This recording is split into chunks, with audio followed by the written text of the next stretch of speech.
Look, we got the Rapcast crew in the stew. No fooling, for real. Fresh ink like some new tattooing. Remember that time Andrew had the Fu Manchu and I had the mutton chops, man. And to think, some people are dying somewhere.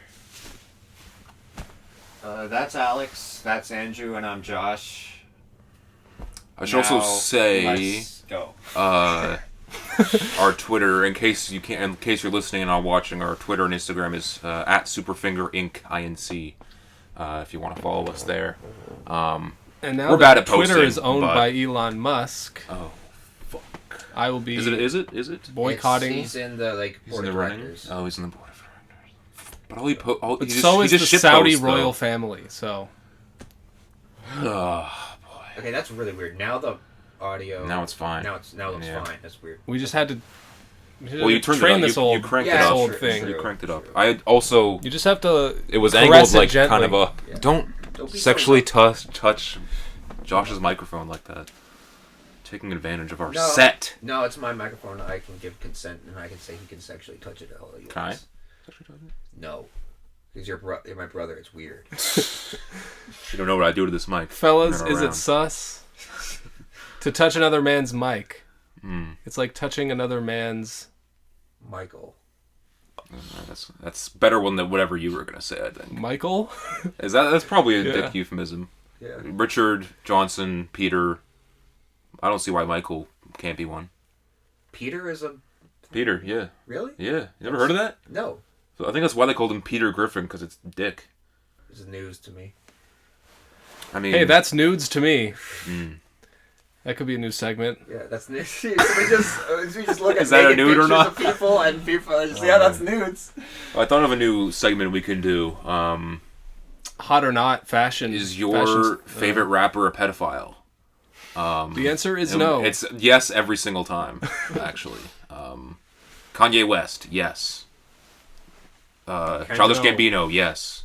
MF Doom, I won't speak ill of the dead. Earl Sweatshirt. He doesn't have a sexuality. That's right. Even though he has a child, he's conceived life. And Childish Gambino has been in the Twitter discourse lately. He's been in the news because he's doing interviews again, and he's did an interview with himself. Which yeah, funny. I read the whole thing on the train. We can talk about it if you want, or we can save it for. I haven't read it later. But if you have anything to, just because I saw some thing where, like, he was saying about how because the internet, it was mad influential and like changed the game. Well, what he said as well, along with that, which I want to get Josh's perspective on, because he said it's the Rap OK Computer, which a lot of people did not take very well. I haven't listened to OK Computer. I know people hold OK Computer to a very high regard. You have not listened to OK Computer? I may have heard it. You may have shown me it one time. I'm pretty sure I've played it while you were in the other room, but you didn't hear it. I've heard it at least once. I would like you to hear it. I've heard you perform it. Yes, back to back. I do that on a daily. I would love for you to hear it once. Yeah. Check out Pete Joshman on Instagram. He does... I do. And YouTube? Sometimes Radio? YouTube as well? Not radio. Guitar shit? Yeah, I have not posted in a minute. Radio? Where did that come from? You know, he's like a radio guy. Yeah, I do radio. But you listen You'll be on the radio someday. Thank you. Mark my fucking words. I was on the radio. Link below to that when I was on Spirit Live. That was tight. I enjoyed that. Oh, so it was like young. You guys wanted like to. 2007. I'd say we started making videos, and then we made like 4 seasons of this crappy show that we never aired. And then 4 seasons? Yeah, 5 episodes each. It was nuts. But we didn't like edit them. We would like have a scene, and then we'd cover our hand with the camera with our hand, and then go to run to the next scene, and then go. So we all had to have all episodes memorized completely before we went. Dude. And some episodes were like 15 minutes long. I'm like, bro, this is ridiculous. Oh my god! There were some episodes like till the very end, like someone would mess up their line, we have to start the whole thing over again. Dude, I don't know why we did that to ourselves for so long. That sounds fun though. It was really just a bunch of kids. It was so fun. And you listened to both of them because I think I made you listen to Yes. Because Internet once or twice. Yeah, I've not gone back to it. So what do you think about him saying Yes, that? absolutely. Really? You agree? Yes, because really, I did not. I thought you were going to be like, "Fuck that." Okay, No. computer's untouchable. Like the thing is, people. There's a great post on the Radiohead subreddit that compares Kendrick Lamar and his discography to Radiohead's, and I actually see so many fucking parallels, like scary amount of parallels with Bino and Radiohead. The first, like, their first two Going off. Their first, like, his first record, Camp, Yeah. and Radiohead's first two records, Pablo Honey and The Bends. Yeah. They're very similar in that they're very straightforward rock or rap, but they had some, like, it wasn't perfect, but it got him on the map and it got him some recognition. Did the first two Radiohead albums age very poorly over time, like Camp did to a lot of people? Yeah, I think like in so. general, like, the general like, consensus. people still like really enjoy the Bends, but Right. Pablo Honey is considered not a very good album. And I still think there are some really good songs on Camp, but in itself, I don't know if I'm listening to it front to back anymore. But anyway, continue. And then It's very 2009, you know. Yeah. Like, Dated. Dated. And then they released OK Computer, and because the internet, the titles themselves that's so similar, and Bino even references OK Computer in Camp. Yeah. He says Radiohead like at OK Yeah. Computer. Yeah. And it's a slightly different direction, more experimental, but like it becomes this huge thing. Because OK Computer has like a whole world to it as well, right? Yes. And so that's the same thing he did with Because of the Internet. And obviously that's not a new thing in music to create a world around an album. Like I think he takes a little bit of credit for kind of starting that. Maybe in rap he like helped popularize it a little bit. I don't even think he started it necessarily. it's hard to say because we don't know, because we don't know that much about the history beforehand, because Childish Gambino was our introduction to a lot of But just in terms of the internet age, what he did with his album to make the whole world behind all the videos and the performances and the interviews and all the little hidden Easter eggs on his website and the coding shit and in the music videos tells a whole different story, and the screenplay, like everything, like it does tell. It's a whole separate world, which is what I really respect about it, and why I think it's a classic album to an extent. But obviously, I think he did definitely take some influence from Radiohead. I would think for sure. Absolutely. Like, there's so many people in the hip hop world that could take that look at Radiohead as Kanye as a huge does reference. as well. Brockhampton apparently had a Radiohead poster while making Saturation, and but even the themes of both albums, they deal with like technology and alienation and the speed of the modern world and how people struggling to keep up with everything and like living in post-capitalist dystopians and shit.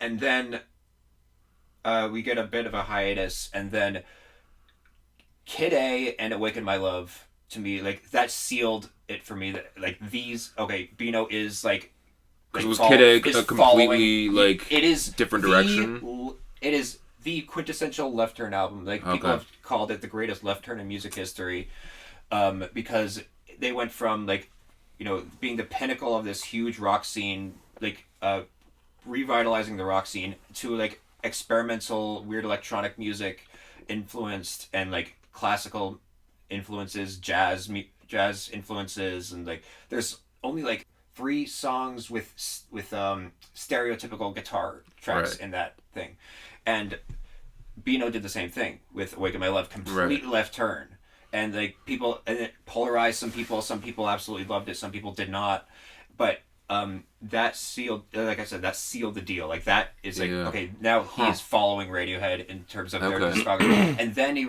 they released this is where they start to teeter off a little bit, because Amnesiac, which was like a bunch of like B-sides, and I afraid to use them to refer them as B-sides because they're like, it's such a standalone album in and of itself, but they were basically, I call them B-sides because they were recorded at the same time as OK Computer, or as Kid A. And then so that kind of that's where it kind of falls apart. Whereas with Kendrick, he released To Pimp a Butterfly, again left turn, but then also and then so now you're bringing Kendrick into this too. Yeah, Untitled. Like this is where like Kendrick. Because he did Untitled Unmastered, which is B-sides. That's when Kendrick kind of comes in. Because Gambino did 3:15:20 after Waking My Love, which isn't really B-sides, but a lot of people would probably consider it like not as fully fleshed out as some of his other work. But and I think 3:15:25 is their Hail to the Thief, because Hail to the Thief was regarded as like a sort of a combination of their older stuff and their newer stuff, and also it was the last record that they had under EMI, which is their old record label. Right. And Bino has said that he's after this album. I think it was off there's Glass like, Note or something. I think he signed a new. Yeah, he did sign a new deal. I think. He's off that record. He's off that record label. So like that, like to me, it's like that. It's like I said, it's scary how similar. But you're not offended at all of the comparison, like, No. because I like everyone online was being like, you can't even put these in the same category, like. No. But that's okay. That's okay. Because, Well, like, I think I there have are respect lots for of parallels you can draw, but I think it's a little bit much to say that he with Awaken My Love he went way left turn, because it's like he was already doing R&B style music. yeah. He was already doing And it's soul not kind of stuff. quite the left turn, because a lot of it is just playing off of older influences, much like Silk Sonic's album. Like how it's kind of just almost how Redbone is pretty much just not a rip, but like pretty much a copy paste of an older song, R&B song. Yeah. But then Radiohead were getting similar flack when they put out Kid A, because people are saying, "Oh, this is just Tom York trying to do Aphex Twin or whatever." But then people started to realize, no, there's something deeper to it, and that people are I see in Awaken My Love too. Yeah. So the other thing I kind of wanted you to get the reaction on was that I was seeing like some people reacting saying like, well, because Childish Gambino said that because the internet was mad influential and no one's ever going to give him the full credit for it, so he's just going to praise it himself. Right. Which, I like that. I respect it as an... But yeah. Also, I saw other quote tweets kind of saying like, but I mean, was it really influential? Like that's the one That's thing. the thing I was going That's to the say. one because you thing. can't. It's not like you can name a million. Yeah. It's like with Kanye or something. It's so easy to see the influence, like in Travis Scott or, Wayne Kid Cudi or like, there's a whoever. lot Even of Bino, like Kanye, or is Childish Gambino himself. But I don't see that many other because the internet style albums That's out the there. thing. I think For a while, like there was Chance the Rapper, and some of his contemporaries were sort of in the same music, like world of music. But I think because Childish Gambino didn't stick around in that zone for too long, that it couldn't. Also, he wasn't like he was like big back then, but he wasn't as big as if he dropped because of internet now. Still, I think mainly it could internet type dudes like us. I think it could be more influential, Like, but like, that's the one thing that kind of holds it back for me, because I've written like a whole like 3,000 word essay on because of internet and fucking for school and like just how just everything with it that comes with it, and that was the one thing that like I was struggling with writing about was trying to get the influences. You can see, and I found tweets and quotes from people like Chance the Rapper says it influenced him, obviously. Logic as well, Kevin Abstract as well. There's one for sure. And one that I literally just saw earlier today, JPEG Mafia tweeted Yes, I saw that. Yeah, because internet is a classic and is influential. Like he's right. Like I'm like okay. I think it's maybe the influence is more in the underground, so Exactly. it's It's harder not really to mainstream pin it influence. down. Like and the artist can be influenced by something slightly, but not, and have it not be noticeable to the public.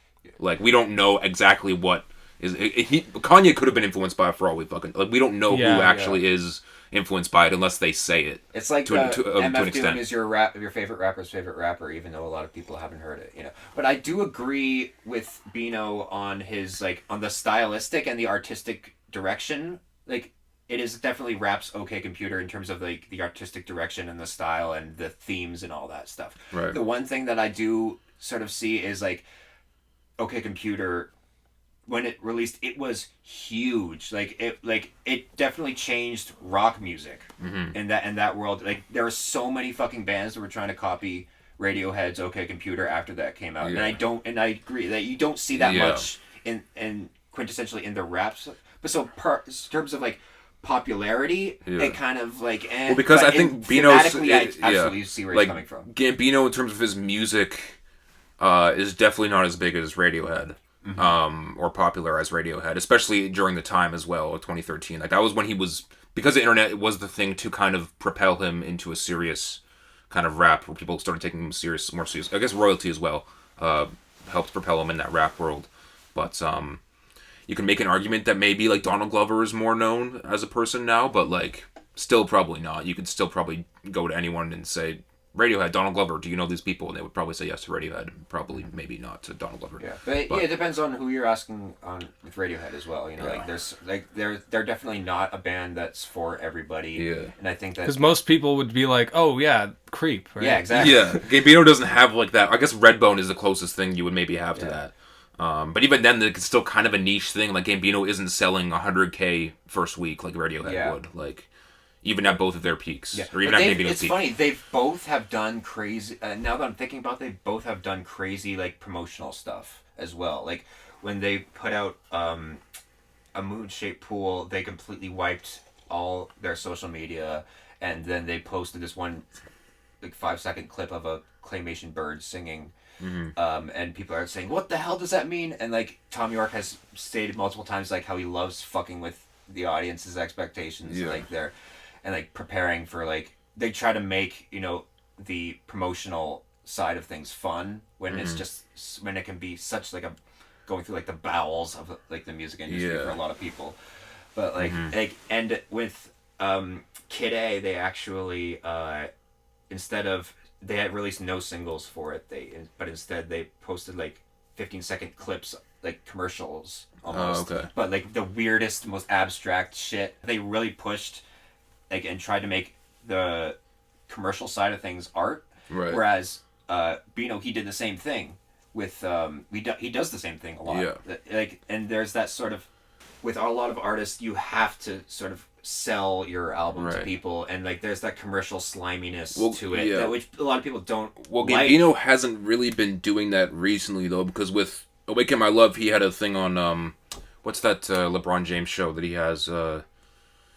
He talks to a bunch of people on YouTube. The LeBron James show. No, I don't know. Fucking The Shop. I think it's called The Shop. Oh, I think I've heard of it. Gambino was on there, and they were talking with a bunch of other people. Like J Balvin, I think, was on there with them or something. And he was saying, like, he wanted to... the only reason he made Awaken My Love was because someone said, oh, you can't make hits. And he's like, well, not only am I going to make hits, I'm not going to make any videos for it or promo it at all. So that's like kind of, it's promo, but almost intentional to an extent. Same with 31520, like the whole no album cover and no name titles or anything like that is like kind of promo, but not really the best promo. Like that didn't really go that well for him, I think, in general. Yeah, when Radiohead released... And he doesn't do any interviews really or do any press once in a blue moon. When they put out In Rainbows, they literally changed the entire landscape of music. Sharing because they released it on like this is before Bandcamp and they released it pay what you want and they basically leaked it quote unquote Louis C.K. style. I don't know about that but like, he did that for comedy. Yeah, exactly. One of the first people to Oscar Award winner put out his shit on his own website. And so this was like and people like threw like a huge thing. It's like, well, what is the price of art and blah, blah, blah. And it caused this huge stir, and that was like a huge promotional thing. Yeah, and I see a lot of guys like Matt Comey and some of the Kurzelda-esque guys like on Bandcamp, like charging their like $100 for their album because like this is the only way they can get money. And they're like people, fake fans or whatever are gonna find leaks of it anyway. But that reminds me, there's a new Matt Comey album that I downloaded but haven't listened to yet. New? Reminder to myself when you're watching this later. Is it Pray for Haiti or is it like new shit? New. Oh, okay. But yeah, what were we talking about a second ago? I don't know. I gotta stop myself. The Glover, Gambino and Radiohead comparison. But in terms of what else he said in the interview, he said he's like farming a bunch. He has like a farm that he's like working on. It's all these rich people that are like spiritual are always like farming and doing crazy shit like that. And he's on Jimmy Kimmel dressed like he's in a cult. Like was he dressed? Just like all white. He was because he shaved his head and shit too. He looked like Obi-Wan or something. Yeah, he has been. He said he's doing all this kind of shit because like he doesn't have to be earned anymore, so he can just kind of do whatever because they're done with the show, filming the show and stuff. So they've done season 4 already. Yeah, it's coming out in the fall, so he can just do whatever he wants in terms of his look and shit. But he said in the interview as well, like he's rapping again, like he's starting to like fully rap again and doing features. He said there was a feature that probably isn't going to come out because the artist or the artist management probably thinks it's too controversial. And I'm interested to see. I don't think we'll know, but MGK. like, Yeah. He got He was gonna be on got on Emo Girl. MGK and got on his age gap Discord. He had a whole thing on how unfair it is when you know. Oh jeez. I'm just imagining Bino singing about my girl's got a black skirt or some shit. Dumb shit. Hilarious. In his classic high falsetto R&B kind of shit. Yeah. So funny. I don't know if there was much else. Gambino emo. Taken away. Childish Gambino. Gambino. Yeah. That was that joke. We should have a fucking someone just sitting on the side with a cane to like pull one of us off the screen whenever we make a bad joke. Sitting to the side with cocaine. Yeah. It's like, here, you gotta re-up here. Just fucking take it off their finger and then go. Yeah. Freddie Gibbs is back there. Freddie Gibbs is kind of constantly just peeks over the corner like, y'all good? Y'all need it? And they're like, no, and then kind of just goes away. When we pop off, we're gonna have a rapper on. We won't interview him, but he will just like walk past randomly and be like, such a funny thing. and then just be like, what is this Wendy's or something, you know, and then just walk away. Speaking of, I saw this. I posted on Atlanta. The TV show Reddit, our podcast, being like, "Oh, we talked about Atlanta and our new podcast." Nice, and they all went, "Wait." The one guy was like, "Oh, but yeah, podcast talking about hip hop with two white people, Skip," and I'm like, "Yeah, what did I say?" I was like, "Yeah, I know, right? That's what the world needed right now." Pretty much, just a snarky remark. But then someone else posted and commented and I can't find the comment for some reason. They may have deleted it, but it said, "Do y'all take guess? I was in Atlanta." Which means he may have been in the show. And he posted Keith Stanfield? He posted his Instagram, but I literally clicked on the thing and it was gone. So I don't. It's maybe we'll follow up with that. Gambino. This is all part of a promotion for his new shit. Let's go. He's gonna be on the Rapcast. Dude, if we had Childish Gambino on the show, what would you do? Well, we would have to not Suck do it in his the basement. Well, yeah, I would have to. Yeah, just to calm my nerves. We would have to not do it in the basement. We'd have to go to like a studio. No, he would insist. He would insist on coming down to. We do it at his farm, Ontario. Not like it says it on your fucking. You're outing yourself on your fit right now. You know, I didn't notice the Bush did 9/11 hat. Yeah, yes, that's great. I wearing this hat around and I get some great looks. It's you know, kind of funny. Getting some looks for sure. Yeah, I think we can just dox me at this point. Yeah. Because no one even knows where or what that is, even the people that live around here. Did you watch? 2 episodes of Atlanta came out. Did you watch? I haven't seen them yet. Oh yeah, either of them? No. Oh, okay. All right, we can. Not gonna talk about it. Yeah. Doesn't that logo look a little bit like like a Ukrainian far right thing or something? Or you would know. I wouldn't fucking know, bro. What is it? What is it actually? It's Team Azov North America. Battalion. Team North America from the fucking World Cup of Hockey or something. Yeah. A few years ago. Team non-applicable. Yeah.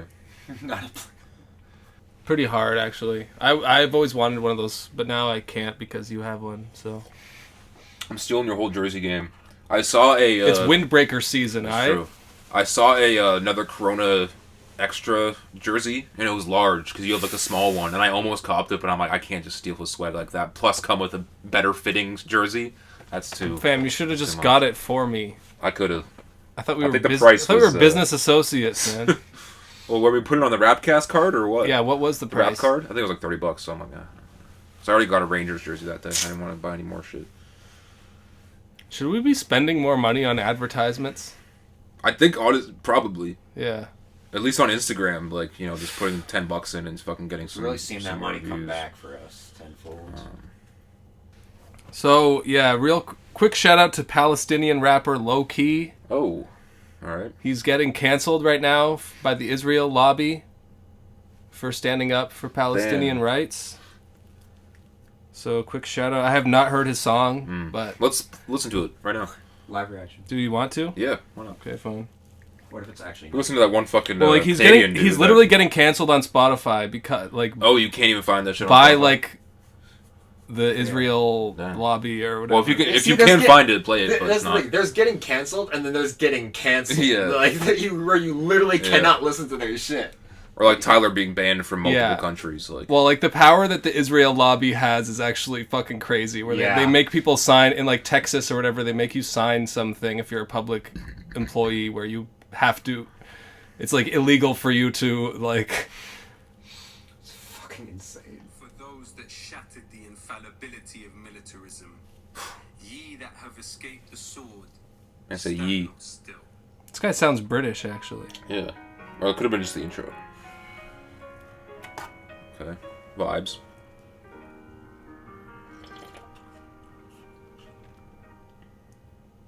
There was a song called "Can't Take Our Freedom." All right, yeah, let's not even get into it. But Can't Take Our Freedom sounds a little too truck. Yeah, you true know what I convoy mean? shit. You know what I mean? Like, I'm sure. then that's when you not- realize that he's Palestinian, it's yeah, you're but like, when all right. you realize that, it's like, okay, no, it's okay. Yeah, we should find more like right-wing Canadian rappers to have, Try to have put them on on the pod. show. Just go full politics. And just clown on them the Yeah. entire Oh, time. boy. That is so funny. We just gotta do a fake bit where we're talking like pro right wing shit and then send it to them like, here's a snippet of our podcast, do Yeah. you wanna come on? And then we just go completely fucking in on them. Oh, speaking of paying artists, I paid $10 to David Cross to watch his new comedy special. Oh, right on. Shout out Tobias Funke. It was Yes, pretty sir. good. I haven't seen him in any stand up. He has a long bit at the beginning, which is like very funny, where like he goes really like it's very serious, and he goes into like a very detailed story about like surviving the Holocaust and stuff. And then the big reveal is like, and then he's like saying, and this is exactly the same as being asked to wear a mask in public. Am I right, people? Jeez. And then the whole like he goes through the whole like 20 minutes on COVID, and it's like. Yeah. You know, as much as whenever someone starts doing comedy or something around COVID, it's a little bit. Same thing with rap stuff. But It's then- like kind of like, oh man, like I don't really want to But hear this. It's also something that should be dealt with, like the artists and whatever. Makes sense They, that they're they should talking be about it. trying at Yeah, least, that's fair. because it is so easy to just sweep the whole thing under the rug, especially Yeah. now that we're 2 years into COVID. We're out of COVID. What do you mean, man? We're done. It's over. Oh, What are you yeah, talking it's fake. Because we said it was, so therefore it is. I was out in public the other day. Yeah, I felt kind of bad for not wearing a mask, but I just forgot. I forgot to bring one. Yeah, the other day felt like kind of normal. I probably should have been. I just was kind of drunk. I was my girlfriend's birthday the other day, and went out to Ajax with her friends and went to a restaurant, and that was like restaurants. Yeah, you don't have to wear your mask, obviously, and Yeah. But then we went bowling afterwards, and I didn't wear my. I was kind of drunk. I didn't wear my mask. I didn't really think about it. But there was like no one really that close to us, and like I'm not too worried about it. Even though I probably should be. Yeah, but because like everyone has COVID now. Yeah, I work in schools, man. Like I'm gonna get it like at some point. Like if I don't already Yeah. fucking have it, so fuck it. Um, Fuck it, man. Real quick, update from NLE Choppa. Okay, this is some serious news. Guys, get serious with us. Everyone, Stand up right now where you are. Well, no, not you, Josh. okay. Apropos take your hat of nothing, Take your hat off. NLE Choppa says, "I'm so healthy. I shit at least 5 to 7 times a day. Boom, boom, boom, boom, boom. Consistent vowel movements. Bowel, he Means says. Not even. the body is caught up to what's on the stomach currently, not what's been bloating you. Vowel movements often He's just stupid. mean healing. I'm talking A-E-I-O-U. And sometimes why? If you are not using the restroom at least 2 times a day, At least. not good. He's spitting, honestly. As a frequent. Fellas, it's time to break shit down. It's for to break shit down in your bowels and just take shit. Break shit down, Yeah. literally. Is regularity dope? Yes, I'm fully on NLE Choppa's dick right now. I'm a frequent vowel whatever you want to call it. Foul user. Okay, bar spitter, big shitter, no quitter. I don't quit. When I go in to take a shit, I finish the shit. I don't half-ass it. Sometimes I do no if I'm in a spitter. rush and I walk around with And crust you ass. and you bet I take a pic of it and share it to my shit group chat. Because that's normal. And only use baby wipes. Gotta have baby wipes on tap. Yes, I call my doctor every day and talk about my shitting habits. Yes, I'm starting Talk about my stool. Yes, I'm starting to bleed when I wipe. If you don't bleed when you wipe, you're not done.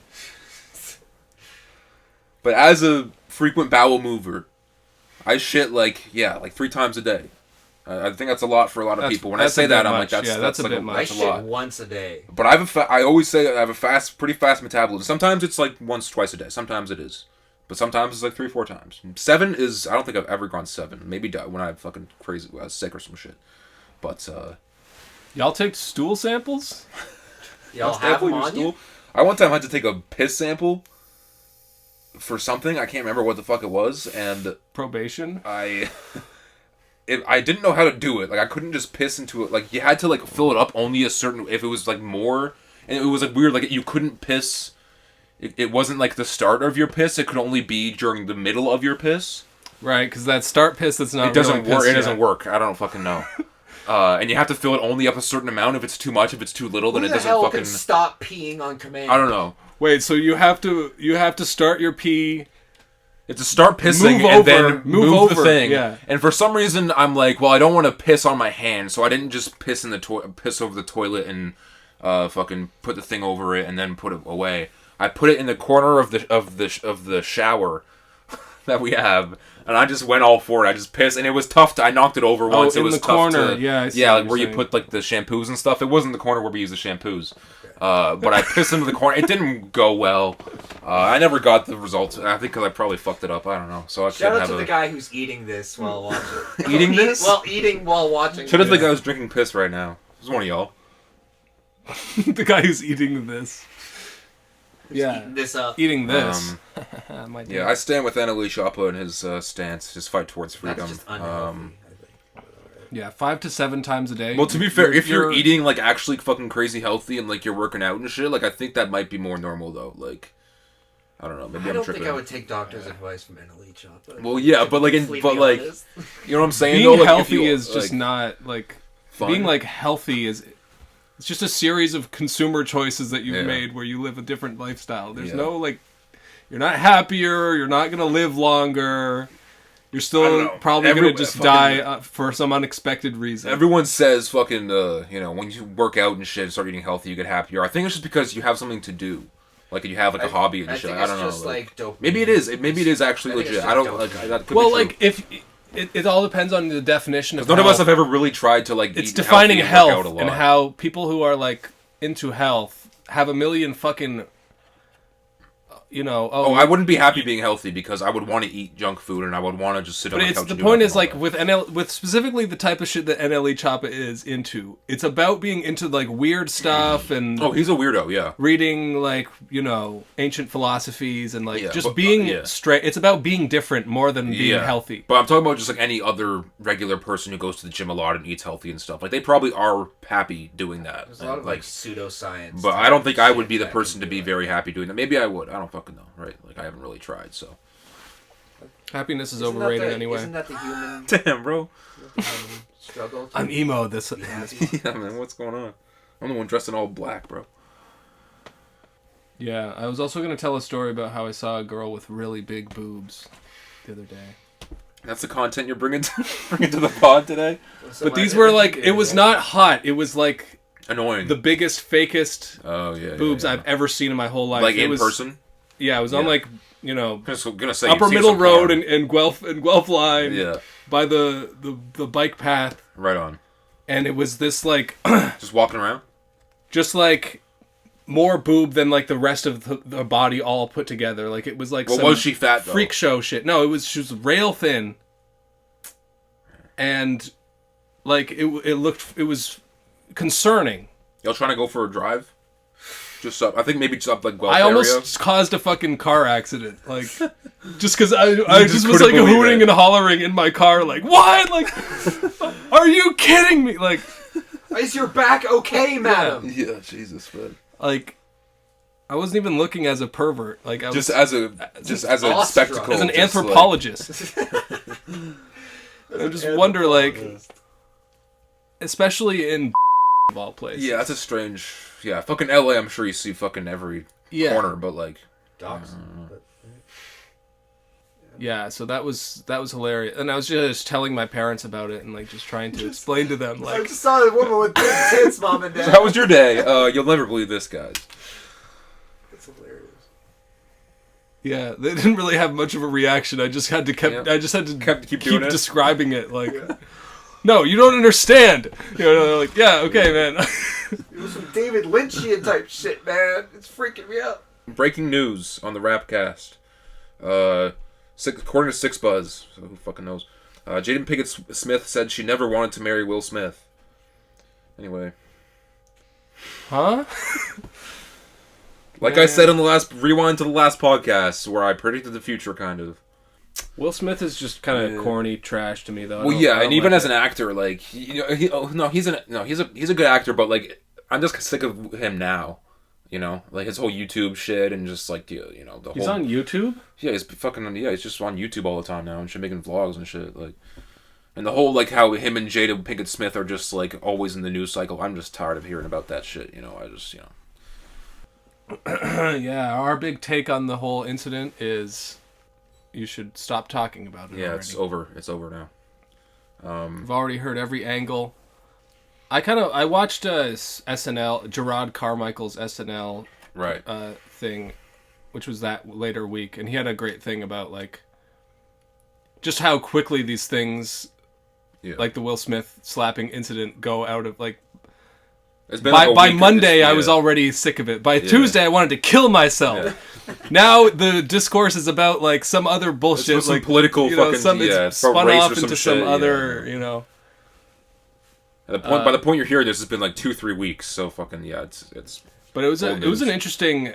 It was crazy. It was an interesting monologue from Gerard Carmichael. Did they have? Because he also came out as gay, very recently. Yeah, I think a day or two before that on one of his specials. And then he said on SNL, like, "This is the gayest thing I could possibly do," which I don't think was received very well by people because maybe they don't really know the whole. Yeah, I mean, I didn't even realize he was gay until. I mean, because it was just on his new special, I think. Yeah, I think it dropped like just before. Right. Was there any bad sketches about the slap? Or is it not that? Yeah, there was a bad sketch where it was like a guy who was like just meeting Will Smith for the first time, and then like the incident happens and he's like, I'm sorry, I don't know you, man. Like, yeah, sounds bad just from your description of it. Yeah, trying to make me describe bad SNL sketches. That's You're even just worse putting me on the spot. Exactly. Speaking of things that we should stop talking about, but keep coming back in the news, Tekashi 6ix9ine is back. He's back at it. And I wanted to show you this clip because I'm not sure what to think of it. Like a crack addict. I don't like 6ix9ine. I never liked 6ix9ine, and he's making the comeback. So I'll show you, and I'll put it up on the screen for anyone. There somewhere. You haven't been yourself. Don't be afraid.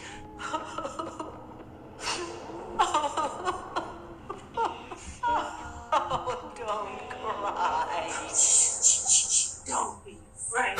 You just have to die. This is not good audio quality at all. I feel bad for Nikki. Just like dumping her a second ago.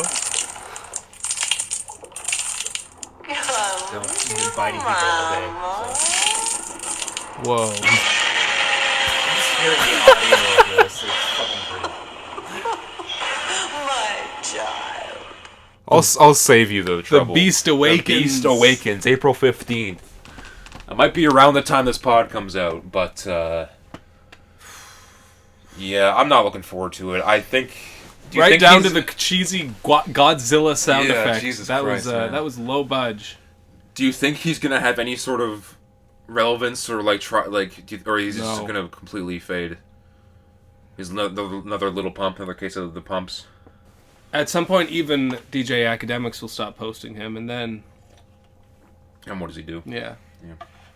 It's like at some point with these rappers, the best they can hope for is an hour-long YouTube documentary by some fucking weirdo by fucking iDubbbz or some shit. Who's been like documenting every single like part of his decline and like has like a, absolutely damning history of the last. Or just try to get as many shows as you can. That's what I want to see. Just long documentaries about every little stupid thing that happened along their way of falling into irrelevance.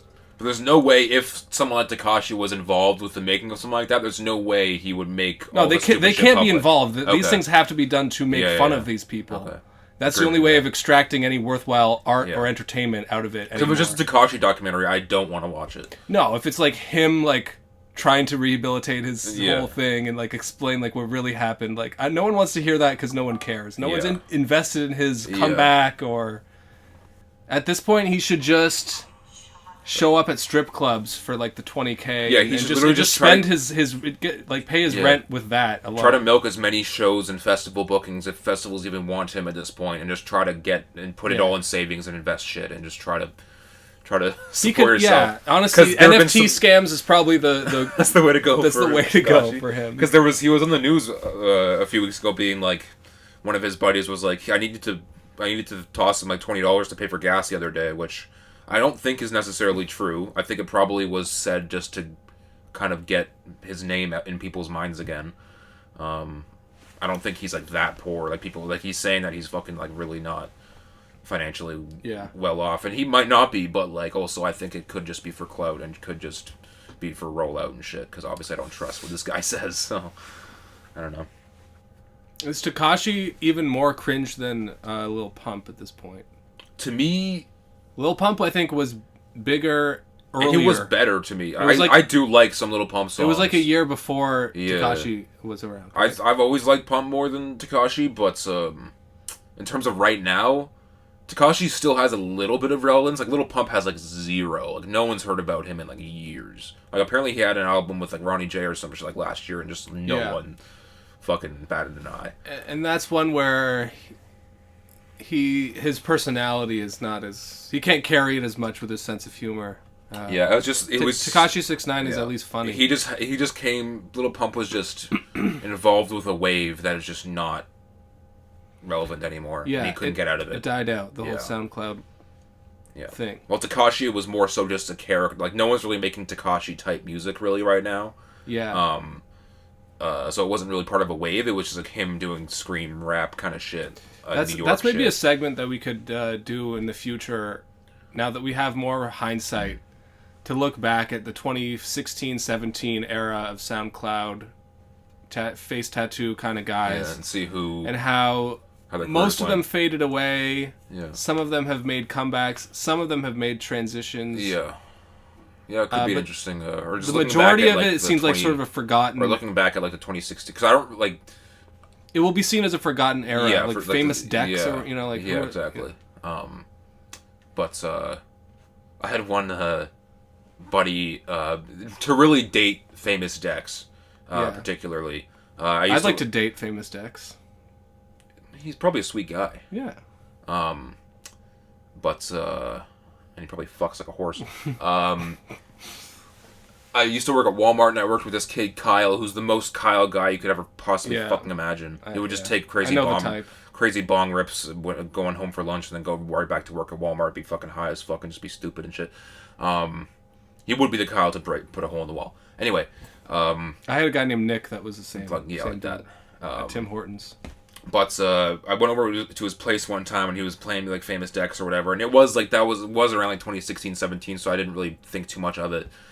Then he said one of his buddies that was from our city here, that helped produce a lot of his stuff early on and shit. So he was playing a lot of that stuff, and just to date it even more, he was someone knocked on the door. He's like, "Oh, my fidget spinner's here," because he ordered a fidget spinner in the fucking mail. Damn. Because it was 2017. Shout out Mad Ox. But yeah, damn. Fidget spinner. Fucking Mad Ox, that's another one there. All right, we should probably get into some new music. New music. We got a bunch to get through. It's already kind of late for us here, so late night episode. We won't go too deep Rapcast into some after dark, these, but ooh, at night. Rapcast. I'm doing my podcast at night. I'm referencing famous decks. I'm referencing 6 years after he was relevant. I'm making references to SpongeBob at night. I'm gonna make a little drinky poo. Grab me a Coors Banquet, please. I'm making a drinky poo at night. Fuck. You. Fucking cocksucker. Oh my gosh. Hold on. Look at this. Look at me. Look at what has just transpired. This is awful. This is a bad situation. Oh god. You fucking slammed that shit. It was on your me. backpack, bro. Oh my god. Did you grab it straight out of my backpack? No, it was in the fridge. Oh. Fam. I didn't think it would be. Now it's gonna look like I pissed myself. Well, I'll keep it in the pod. People will know. Alright, well, if you're tuning into this afterwards, I did not just pee myself. You want like a blanket or something, bro? I'll figure it out. We'll make it work. Fam. I gotta grab my own Everything's beers going now. wrong. It was probably time to retire this pair of pants anyway.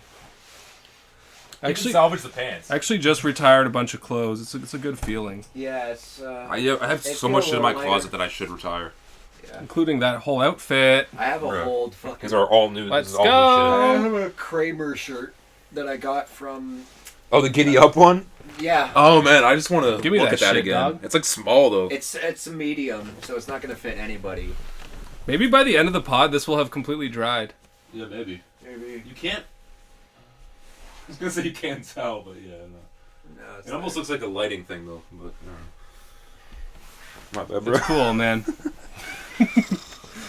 Everything's It's cool, good. man. But this is the last fucking podcast I'm ever. No. This is the last, Just kidding. This is the last time you will ever see me in public.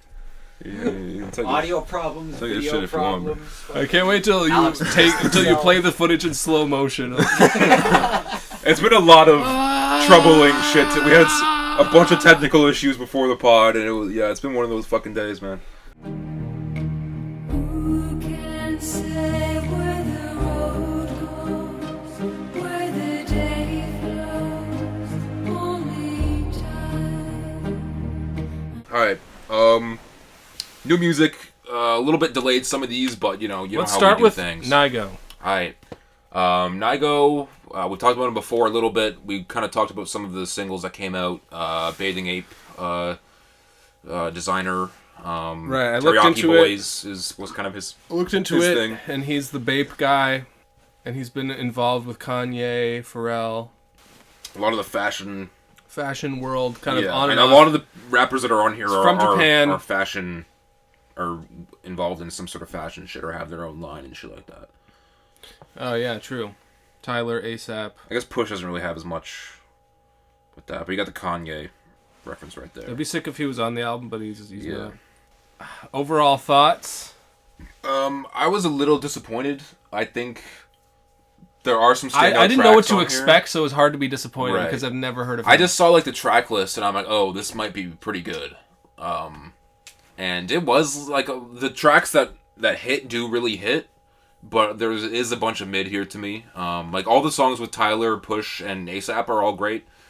But other than that, there isn't really much that stands out to me. I agree that they definitely carry the project as far, like the Yeah. best songs are by mainly Pusha, Tyler, and Rocky.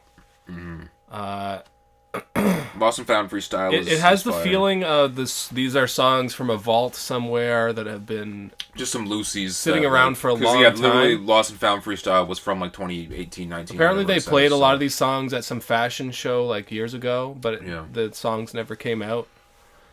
So this is kind of the long-awaited delay kind of for like that. B-side shit almost. And like Come On Let's Go could have maybe been on. But I think that Call Me If You Get Lost. right. I think that Sound wise. it's still like a worthwhile listen because there's at least Yeah, you're gonna get a few songs. at you least like 4 or here. 5 Yeah. that have real longevity. Yeah, I think Tyler pretty much bodies ASAP Rocky on Lost and Found Freestyle. I think ASAP does a great job as well, Yeah. but that song goes. So yeah, it's a random freestyle from 2019. It's kind of in the potato salad era. Yeah, I'm just glad we're getting more Wang Sap, even though Wang Sap's never gonna come. They said that album, like, you know, they teased that album like back in like 2019 or whatever, but that's not gonna happen. I'm just glad no? to see them collabing. Damn. Again. Well, because I think it was in one of those OG tapes that ASAP posted, and apparently Tyler tweeted like, ASAP just put that shit in there. We didn't talk about doing an album at all. Like wasn't really a thing that was discussed. Right. I'm sure they do have a lot of songs together, but it would be a bit of a struggle to put together something that Especially now. sounds cohesive with both of them on it. especially during the potato salad era, we could have maybe gotten an album there that could have been pretty good, but like now it's just kind of, I don't know. I don't think that would really work. Because they're in such different lanes. Yeah, and ASAP's with Rihanna. I guess like with Tyler back really on his rap game, I guess it could work. But I just want a solo ASAP Rocky project more so than a collab between those two. Yeah, and especially with ASAP's last project being testing and it was being so all over the place as far as the style. Yeah. You kind of want to hear a thing of ASAP in a particular zone so that, you can... Because we don't really know what to expect from ASAP. Yeah. Are we going to get an alt-rock album from him? Yeah. Is he going to give us FKA Twigs type beats? Yeah, who knows? UK grime album from him? Are we going to get back to the old school? Yeah. Is he going to do new like Houston 3-6 Mafia style like low voice shit? Is he going to bring back the low voice? Yeah, I don't know. No one really knows, so that's why it's good to get... I wonder when they recorded the Aria song. Yeah, that one actually, I realized... Because it sounds like it's from 2012-13 era, almost. I had a few leaks that came out of A$AP Rocky's. They leaked like 2019 maybe. Right. And I had one called Death Wish, and it was... Because I was putting a bunch of my shit on shuffle. So it and was I listened to Aria. that song, I'm like, oh, that's that same song. So it was probably around that era, 2017, 18 kind of era. Nice. But it does kind of confirm that these songs are just kind of loosies in general. Even though Aria's a great track, Lost and Found's a great track. Punch Bowl with Clips. Fuck. Oh, well, that's why I got the paper towels right there, baby. One of those pods. One of those pods. It's because it's all slippery because my hand is... This is like one of those nightmares where you're back at school again and you peed your pants. Yeah, it doesn't... Yeah, no, it doesn't really matter. My one note from the first song is... Tyler says he pushes a cum-colored Beamer. Yeah. I enjoy that. Cum-colored. Like... That should be on a crayon. Cum, yeah. Just cum. Olive green. Yeah. And cum. Fucking... Cum white. Oh, man. Didn't Tyler in this song also say, like... I bet your boyfriend comes over and sucks my dick or some shit like that? Yeah, it probably kisses his bitch, then sucks my dick. Yeah. He's just rapping on this one, just about absurd shit. I fuck with it. We talked about Aria already. Punch Bowl with Clips is another great one. I don't have much to say about it, but it was solid. Yeah, it was hard. Functional Addict's an interesting song. I don't Do you really not like it? that one though. No, I only heard like the once or twice. I don't really have anything to say. I remember not liking it very much. Pharrell's got some COVID bars. I like Pharrell's verse. I just really I don't got the like vaccine Gunna. because So. your variants. Ooh, something. And he said rhymes that with larynx. Okay. Larynx. Okay. Or something. That's something there. I think he had some bars. But yeah, kind of like a sex song from him. You know, like talking about Pharrell talking about getting his dick sucked. I don't know. Sounds a little off to me. Yeah. Gunna is on it. Yeah, I just really don't like Gunna. Like I just don't, Not crazy. Not like terrible, but didn't like Kid Cudi's really. I'm still deciding whether or not I like that one. I just think it was very low effort and yeah, it does seem a little low effort. Just I want it bad kind of like that's really all it. I wouldn't mind hearing Kid it Cudi needs love at a weird club. Like at a themed club, maybe, where I'm already fucking on shrooms and just whoa. But yeah, I'm not. Yeah, I don't know. That's the thing. That's the thing about the production on this album is that it has this kind of world music kind of feel to it. You know what I mean? Get a bunch of different cultures. Like it's not so much in the, in the conventions of modern trap music or modern, It's not also trying to be like a boom bap old school Yeah, rap. it just has Either a lot of it's- different it's- tastes in terms of production and stuff like that. Yeah, So, but that's why I think it's a good listen, because it's got Yeah. stuff for everybody. And yeah, it's not, it's not a bad project. I just thought I probably hyped it up a little bit too much in my mind. More Tonight, speaking of, is Teriyaki Moray Boys. Tonight. Moray Tonight. I also don't really like So this he's one, in but Teriyaki yeah. Boys. I think so, yeah. I think that's part of his... Yeah, this is one of the more wacky... I'd say it rides the line between whack and wacky. Okay, that's a good description of it there. But I don't know. When I was listening to it, it kind of made me think of Korean rapper Diaper Boy. Yeah. And I was like, if Diaper Boy did some shit like this, I would be gassing him up That's all true. day long. That's true. Yeah, that's true. I want to hear him sing. Isn't he? He can sing, right? He has a few... he had one that was a kind of a curse track that we did at the apartment that he was singing in, and it was pretty good. We can listen to it after if we have time or want to. Anyway, it's rapping in Japanese or not some other language, so I can't really give it that strong of a review. Yeah. I mean, I like Higher Brothers and Kali Uchis. I like some music that's in a different language, but this one didn't really. I kind of just got annoyed by it after a while. I don't know. It's a little bit annoying, but I kind of like the attitude. Paper Plates was another one that I wasn't sure if I liked or not, just because it is very wacky, like Pharrell's inflection and ASAP with ASAP Ferg with some kind of not great bars. Like he didn't have like that crazy performance, but the energy is there. I don't know. It's an energy track to me. But it's not my favorite either. My note is Pharrell Mo. Huh? Pharrell Mo. Like Elmo? Yeah. Pharrell kind of does a Tickle Me Elmo. Oh, okay. I was gonna say what the correlation was there. I was unsure. Yeah, it's kind of a strange inflection he puts on there. I don't hate it. But another kind of weird one for me. Moving on from there, Hear Me Clearly, another that we talked about that one. It's a banger, bars on bars on bars on bars from Push. Looking forward to his shit. Yeah. Extracurricular Rari driver. Spent 6 just to make the roof Harry Potter. Yeah, he's got some bars. Kilogram Kickstarter, push a brick harder, left my elbow in the pot. I love Vince Carter. Yeah, come on. Yeah. Like the beat is Pusha great T's coming with some new shit on that song, but he has crazy bars on that one. Pusha T does not need... The great Pusha T songs are not as much about the production. Yeah. Like with But it helps. For me. Yeah, but I'm saying like he doesn't need like a crazy beat. Yeah. It's not a bad beat, it's just kind of a loop though. Because he does virtually the same flow most of the time. Right. We'll talk about his new song as well later on. Maybe after this, we'll see.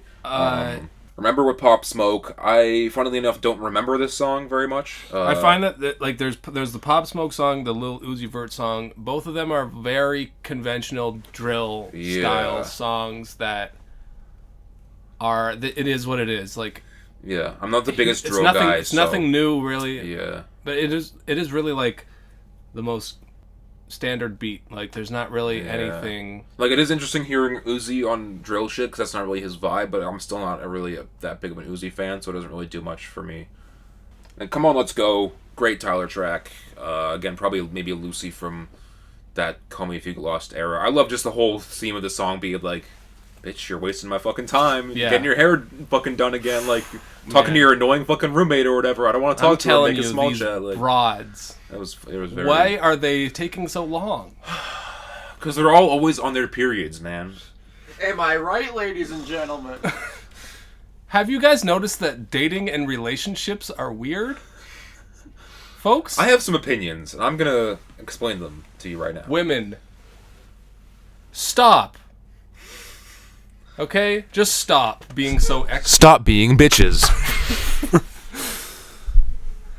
Yeah. But I mean, yeah, I wonder if that's true just for all sexes, though. Because I take a while. I took a while to come here. It's true. I said 7:30, but I didn't leave till 8. It's true. We didn't get to potting till 9:15. Yeah. And it's like 11 or 10:41. But yeah, I like that. That was a very well developed theme of the song. Yeah. Tyler just being an impatient man, you know. Yeah. I feel like he wrote it while actually waiting, and like I can see that because it's not like too lyrically, like, I probably wouldn't take like too much for a guy like Tyler. Probably wouldn't take too much thought to make this song. No, yeah, it doesn't seem like overly. And it doesn't seem like a fully fleshed out. Like if it was on "Call Me If You Get Lost," it might have been a weird like, oh, it's a good song, but it doesn't really fit, you know. So, kind of makes sense in that regard as well. But yeah, it's an alright album. Probably the best song on the album. Probably is the last one. With Tyler. Yeah, it's an alright album. My expectations were a little bit maybe too high for it, but overall you got some really good songs in there, some snoozers, but you know, it is what it is. The Moray Tonight song allows me to bring up this newest trend in hip hop, which is the umlaut. I haven't really been seeing it. No, just with Yeet. Oh, with Yeet, yeah. New rapper out of Portland, Oregon. Some white dude who's just like a Playboy Cardi kind of guy, I guess. I've heard like maybe 2 songs. I don't understand. This is the new thing. This is little kids are into it. Pretty soon we're all going to be forced. He's going to be on everyone's new album in 2022. Today I almost asked these fucking 2 guys that came in who were like, you know, hey, you guys listen to Yeet? I was almost asked because they were like getting really chummy with me, and I was like, I almost was like, oh, you guys, I almost gonna ask them if there was a Yeet, but I'm like, man, fuck that. I just want them to get out of my fucking space so I can leave. But he puts umlauts over like every single thing on the because he's quirky, I guess. I don't know. Do you want to talk about the push? Move on to the push. So we'll get a few songs out of the way. Pusha T Jay-Z song, Neck and Wrist. It's dummy. The beat's crazy. Pharrell on the hook. I love the inflections of both of them. You're not lying. The whole summertime Winterfell. I'm the Night King. I love the flow they both have. Jay-Z's bar like, your mansion is just a picture on my wall or some shit is fire. Yeah. Mentioning Biggie. Fuck. I remember too many bars from it, but it's another great push song. Rumors are the album's coming out April 22nd. So, and it's called something about dry. It's dry, or it's ready if it's dry, or some shit like that. I don't know. Crack. It's just called Crack would be crazy. Yeah. It's the name of his tour. It's Almost Dry. It's Almost Dry, which is a great Pusha T album name. Yeah. And apparently it was leaked on like some German website or whatever of the album date and stuff like that, and apparently it had the Lana Del Rey cover with the Coke on her face as the cover. So if that's the cover, that's already cover of the year for me. Like, you don't even have to watch the 2022 recap episode to know that. Just saying it now. I bet it's just baking soda too. Well, yeah. I don't even think Push does coke. No, I don't think he's a wife and kids and shit. Like, I don't know. He probably plays golf with ScHoolboy Q. You see that ad that Q did with the Tiger Nike? Woods. Yeah, it's pretty fly. Good for him. I don't know, man. As a rapper, you do all this stuff to be the flyest dude in the world, wearing all these chains, and then you become a golfer and you just wear the golf clothes that every golf. Yeah. What is with these people? Like, I just hate golfing. I just hate the golfing attire. Etiquette and attire. Like, no matter how cool you are, even if you're the coolest dude ever. Well, I think it's because like you have to just wear the same shit. If he was wearing heavy chains, though, it would probably fuck up his swing, though. Like, legit. Yeah, but it's like, what's more important, being cool or having a good fucking swing? I don't know. He's happy playing golf. When you're playing golf, I'm happy he's alive and not sipping lean anymore. I can't get into the mindset, the mentality. Because golf. We have a golfer father. Golf culture is just so reeking, and just elitism to me. Yeah, for sure, and just rich white people. It's a crime against humanity that should be stopped. It's just taking. It literally is the worst use of land. It is a terrible use of land, and it's insane how many golf courses there are in the world. There's like so many in I'm like, bro, you don't need like fucking 8 golf courses here. Like, Jesus I'm just saying, if you're into golf, whatever, but don't get too attached, because when the revolution happens and I'm leading it, we're going to turn all the golf courses... We're going to turn the golf courses into personal gardens for me. All right, what do you think about the Pusha T track? I'm just looking for this Jay-Z verse. Okay. Yeah, the Pusha T track is dope. I mean, there's not much to say. I like his kind of like the high voice flow. It's a sort of an homage to 50 Cent's Window Shopper. Okay, I'm not familiar. which is a but- Pharrell produced track. Okay. Rappers liars. I don't do satire. Mm. Yeah, I got your mansion on my wall. Are you shitting me? I blew bird money, y'all talking Twitter feed. Because that's what that's a reference to Birdman's mansion, which he like bought. Oh, okay. Which was like he pulled over some financial billionaire fuckery regarding it, where it's like, you know, worth way more than something, Right. blah blah blah blah. You know, rich guy talk. Yeah. Yeah, we got different sob stories. Save your soliloquies. Sob meaning the car, not. Mm-hmm. Seeing a lot of the word soliloquies in a lot of. Yeah, Denzel had one as well. Soliloquies. It's a good thing to rhyme with. Yeah. Good word. It's a $4 or $5 word. That's the Rapcast word of the day. Boldy James. I feel like I've been betrayed by my silhouette. Not the same word, but. I was gonna say what? It's a good word. Yeah. Okay. The point is, Jay-Z has a good verse.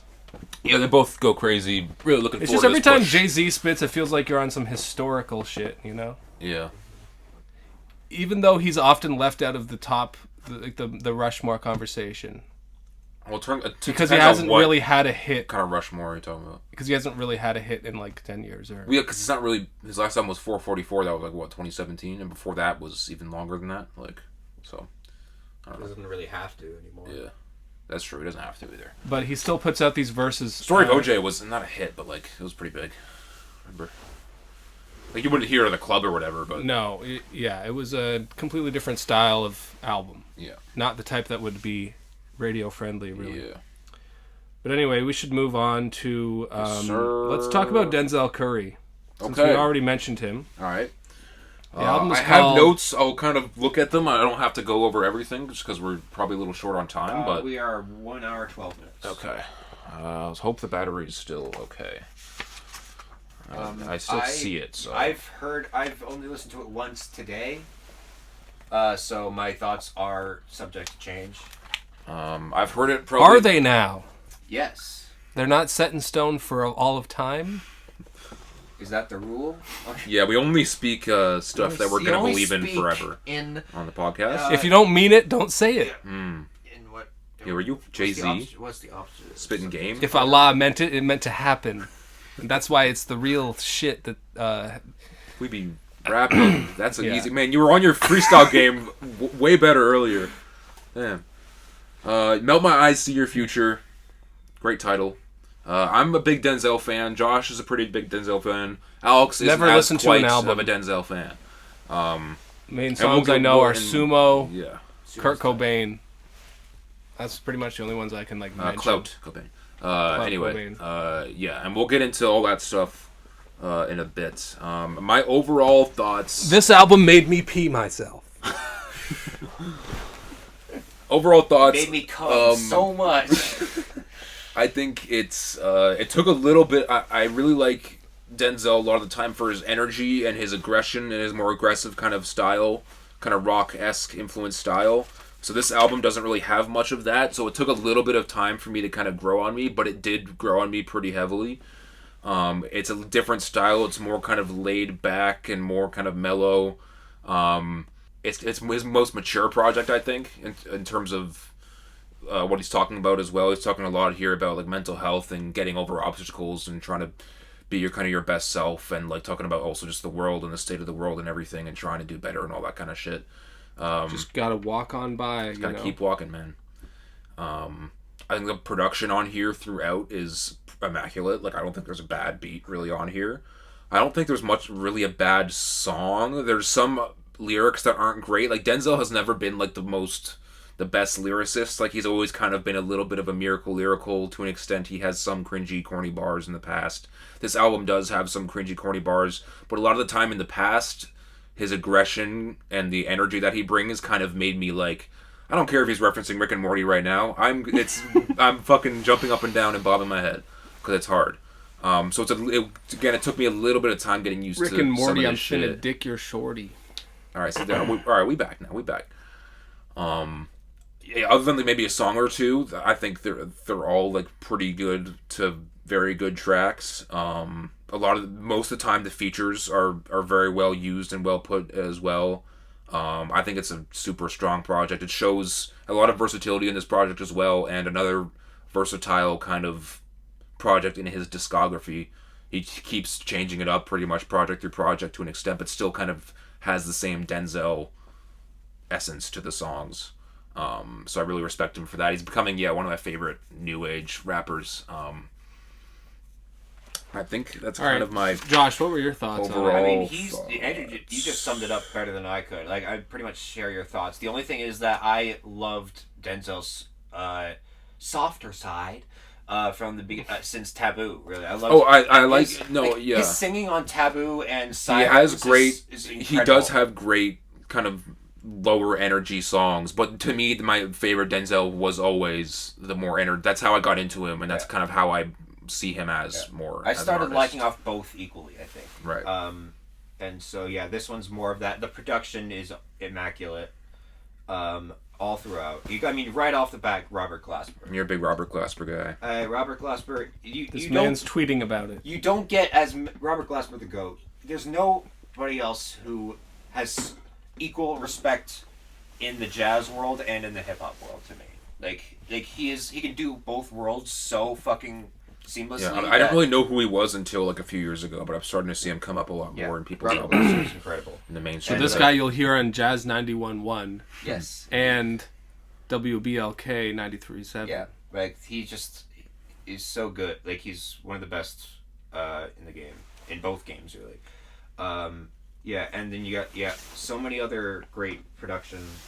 So many and a lot of different cooks in the kitchen here. Like pretty much every song is produced by like a different person. Yeah. Which still somehow works and makes it still feels like a cohesive project to me. At least. Speaking of jazz, I just wanted to give a shout out to that one bar.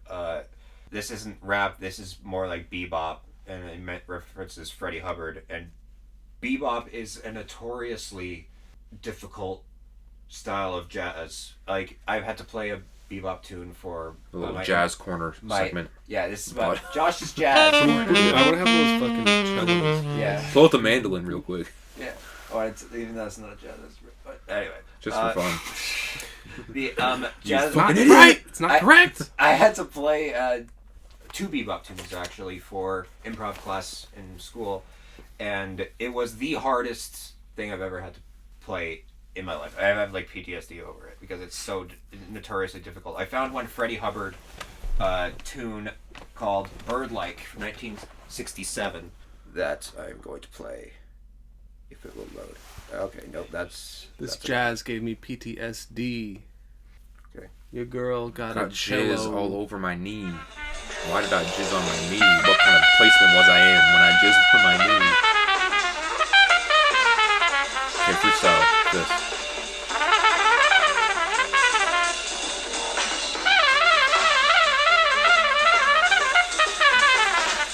Was that Kenny Beats on the drums? Whoa, Kenny! So yeah, that's bebop. It's just insane. Just makes no sense. Complete technical skill level, like top of the top game.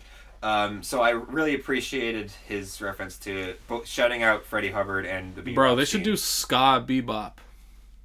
Yo. I mean, isn't that kind of just? that is vocal bebop. Yeah. Like, there's a hilarious thing of. Oh, you meant ska?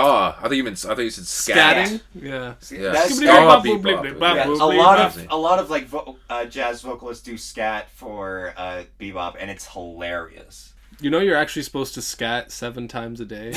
God damn it! Why didn't I think of that? You're supposed to tweet about skeet 7 times a day as well if you're a real Kanye stan. Anyway, Alex, what did you think of the project? I expect some doo-doo. I expect some criticisms. Yeah, like I basically share a lot of your opinion about. I was a little bit disappointed just because what I know of Denzel is that he's like a energetic thrash kind of. You've seen that. I mainly know him from Sumo and Clout Cobain, so that's kind of what I was. You've seen the Rage Against the Machine. Yeah, and that kind of stuff. So I was a little bit bored by it, especially on the first couple listens. But I was impressed by like some of the writing themes. I like He's talking about a lot here. Yeah. the mental health thing. I like he has a lot of clever references to sci-fi and comic book lore and stuff that I appreciate those things as well.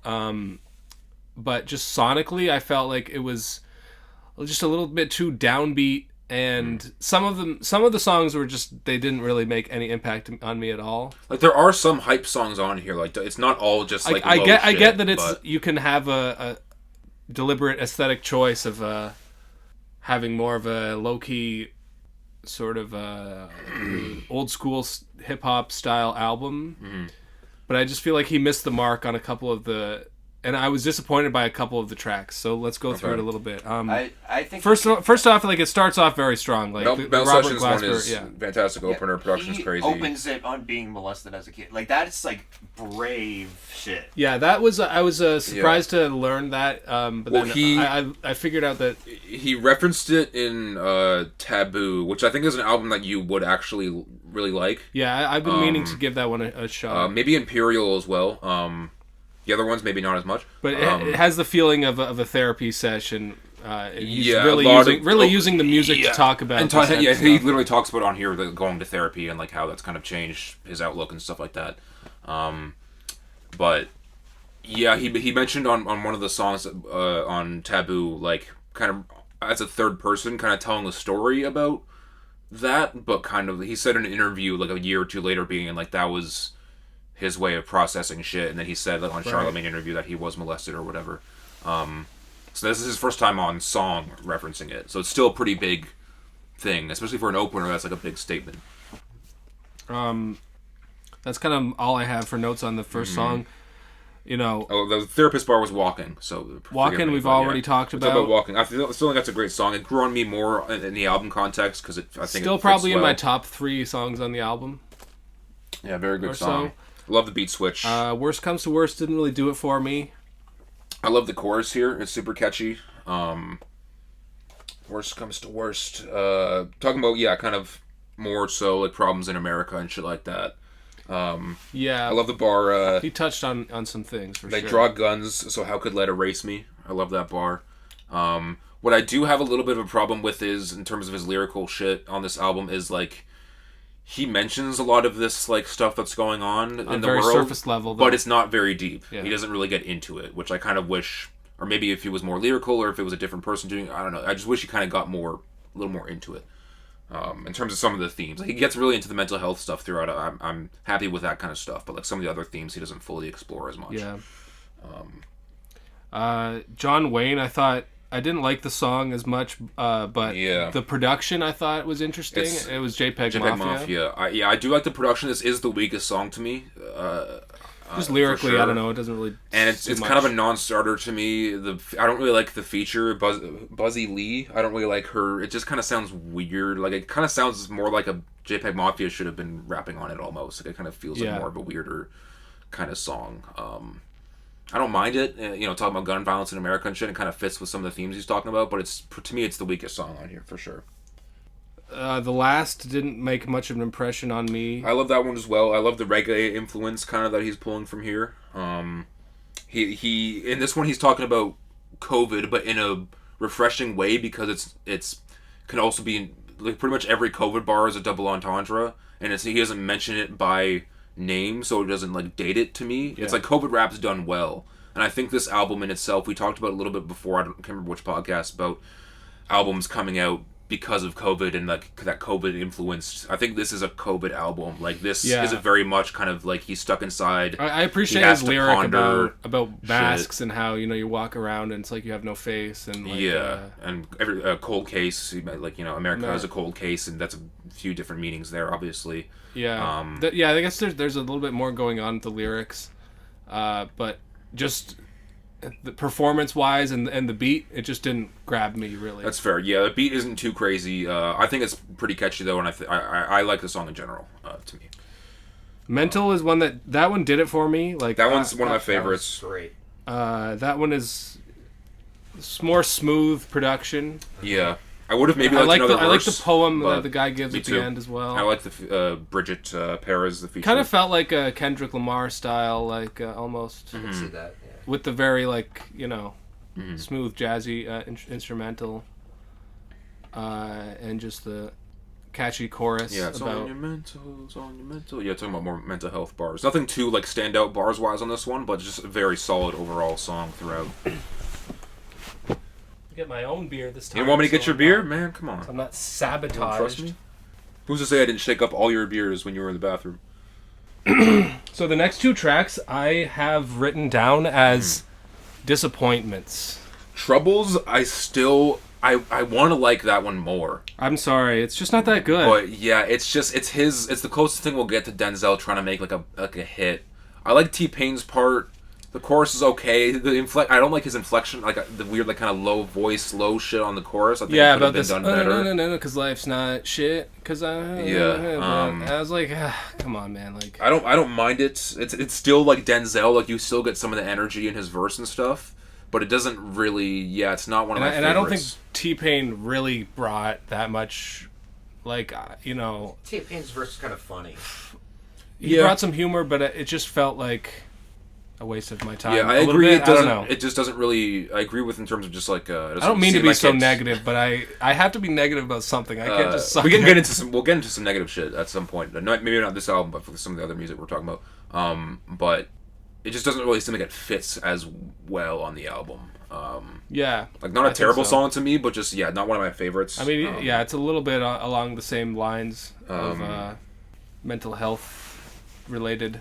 Yeah, like thematic wise it fits, but like sound wise not necessarily. It just kind of feels like an outlier. I really wanted to like the next track. Oh Ain't man, No Way, I love this track. But I don't like it at all. I love this track. At all? You don't like any of the verses? It's not very good. It's not very good, bro. It's just like, what? First of all, like it has this very like exciting beat, but then Six Lack is doing the most boring most boring chorus I've ever heard in my life. That's a Black that's what he does though. That's exactly what you'd expect from Black. Like, did you expect him to go hype on that song? It just didn't. It just didn't match to me. The instrumental and the way he performed it, it was just off. Like, it is a little weird that they can do low effort. They tried to go hype and low effort at the same time. It is a little strange. And I don't really like the chorus either. Of just ain't no way. It's a little bit. I didn't like that part either. And like. I mean, the guest rappers were serviceable, but really didn't. No, Rico goes jump crazy. Out to me. Rico, I love the flow. Like lyric wise, Rico. I mean, I don't really look for Rico Nasty for many for lyrics and shit. Rico, her flow and the way she wrote it and shit, I love. JID verse was kind of a non-starter just because it was short. It could have been longer. Yeah. I love the Shawshank bar, but I love Shawshank, so makes sense. But Denzel had some great bars here.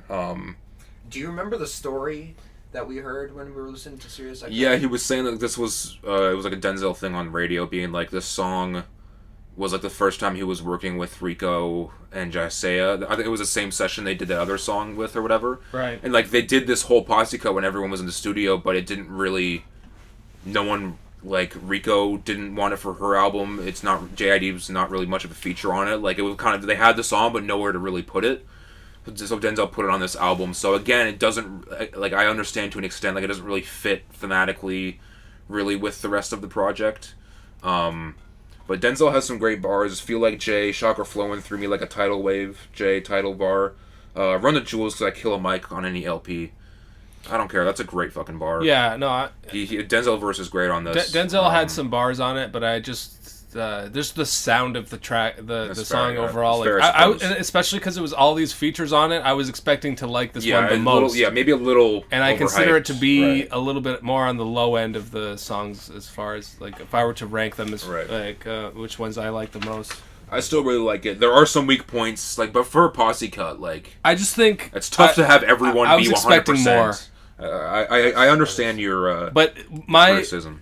It's hard for me. Like my review of this one is going to be a little bit weird because there's a song I really like, and then a song I was really disappointed in, and then Yeah. a song that I really like, and then it goes back and like because X-Wing, the next song is one of my favorites from it. That's a great one. He sounds like Baby Keem kinda, or like Gunna, I like him doing sort of a Gunna style. Yeah, this is the closest he's gonna get in a way to a X-Wing. trap. X-Wing kind is of just shit. a funny. Yeah, It's just I like that phrase of an X-Wing, and also like bragging about like cars and new technology and shit, but like with a sci-fi kind of twist where you're talking about like he's still talking about to an extent like having to cut some people off and shit, and still having some like kind of still kind of fits thematically some of the like, bars, even though we're not friends anymore or we're not enemies, but still makes sense in the track list. That's my highlight for me. But the next song I consider to be bad. I'll get into a few more bars Angels. in X-Wing. I love the Mac ain't make it to 27, Pac ain't make it to 26, Big ain't make it to 25. It's only right that I gotta get rich. Love that part. It just really makes, because I knew that Pac and Big died young, but like seeing it and hearing it is like, fuck man, like shit. Like, especially now that I'm 38, it's really putting things into perspective. He has a Home Depot bar, which I respect any Home Depot bar to me. We are sponsored by Home Depot with the newest essentials. And I like the bar, told me to keep it PC, I'm gonna let the Mac pop. Yeah, I love that. I like that one as well. That's pretty clever. Angels, I agree, is just kind of a boring one to an extent. It's not a bad song to me again, but it just nothing really happens. I'll go as far as to say that it's legitimately not good. I think it's... The singing I don't like, I find the religious imagery to be very surface level. It is pretty surface level. Angels. Come on. I find it funny how the chorus is like this heavenly choir. But she's talking about like life is bullshit or whatever. Life is bullshit, and like cursing and shit. Like it's just funny. Yeah, it's a weaker moment on here. I don't think it's a bad song, but that's just where we differentiate. Smell of Death is kind of a non-starter. I love the Thundercat inclusion. I love the beat, but it just doesn't really go anywhere. Is that a Kill Bill sample as well? Like the fucking weird like siren. I'm not the one to ask about Tarantino references. Let us know in the comments. But that's when I like the production of it. But it's a bit of an experiment song. Yeah, because I like that they threw it in there. I like that they threw it in there. If it was labeled as Smell of Death interlude, I think I probably would appreciate it more, just because like it's acknowledged that it's not really as much. I just want to hear more Thundercat produced on rap songs. Yeah, I agree with you there. Because I think a lot of people can benefit from his musical background. For sure. But the next song is like a trap banger. Sanwaro, that's like the Denzel Curry that's the one I wanted. That I was like, that's the thing. That's why I think that you might like Imperial or Taboo, because this is like the most like Denzel sounding song on here in terms of flow, energy, even the whole like false start where it starts and then he brings it back. That's like the 2016-17 kind of style SoundCloud type of shit that was going on back then, and that he kind of pulls from. Because this guy 454 is another guy that was like from around his neighborhood in Florida or whatever, so it's kind of like a Florida-esque. Yeah, I like so the kind Florida of pulling his roots. I like the street Florida kind of influence in there. Sunshine State. Yeah, I don't love 454's vocals on here. Yeah, that's like the one thing, but like the rest of it is great to me. That's one that will bang in the club. That was a banger. The slow tie one, I'm still kind of trying to figure out what my opinion is on that one. Yeah, me too. First listen, I was like, I don't like this slow tie doing the like distorted vocals over the like UK 90s style like drum machine shit. Right. I don't mind it. I like that it's like a different and kind of like breakbeat type of kind of beat. I wish it was a little more clear. I wish it kind of sounded like slow tie. Maybe a verse would have been nice too. But I think the song is still pretty good. It's nothing too crazy, but a little weird for a single choice, I think. But it kind of fits with Walking to an extent. Like those songs are very similar to me in terms of just like the kind of female vocal inflections that are like in the background and stuff. Kind of gives like a kind of spacey kind of movie type of vibe that some of the songs have on here. Because he was watching a lot of like Tarantino and cowboy movies and stuff to kind of try to make it more of like a thematic. Kind of like a film. The music videos as well are kind of like very film inspired. Yeah, that one I enjoyed the music video. The whole kind of him training in the. I think the music video makes it better the... to me, but listening to it without isn't like as strong to me a little bit. I agree. But I still don't really know what my opinion is of that one. I think maybe like the next thing for Denzel would be to become a Shaolin monk. Just shave his fucking head and just completely, Well, anime. I want to hear anime hyperpop album next is from Denzel. Let's make that happen. The next Nigo project has to be an anime thing where they get like Thundercat, Denzel, and a feature from Childish Gambino where he goes off on. I want to know what the problematic verse that he did was. I know, man. I don't know if we'll ever fucking know. Does he do an anti-vax verse? Who knows? Last track, The Ills. I think that's a great outro. That's one of my faves on the album. I love the production. It ties in all the themes very well. That piano shit was really great, on some heavenly. like old school. Yeah. Yeah, that was just a great vibe, a great mood. That last one, and a great way to end the album. Mm-hmm. Yes, I'm been obsessed with album endings. Lately. I think it starts and ends very, very well. That's how you. For you, it's a bit of a mixed bag throughout.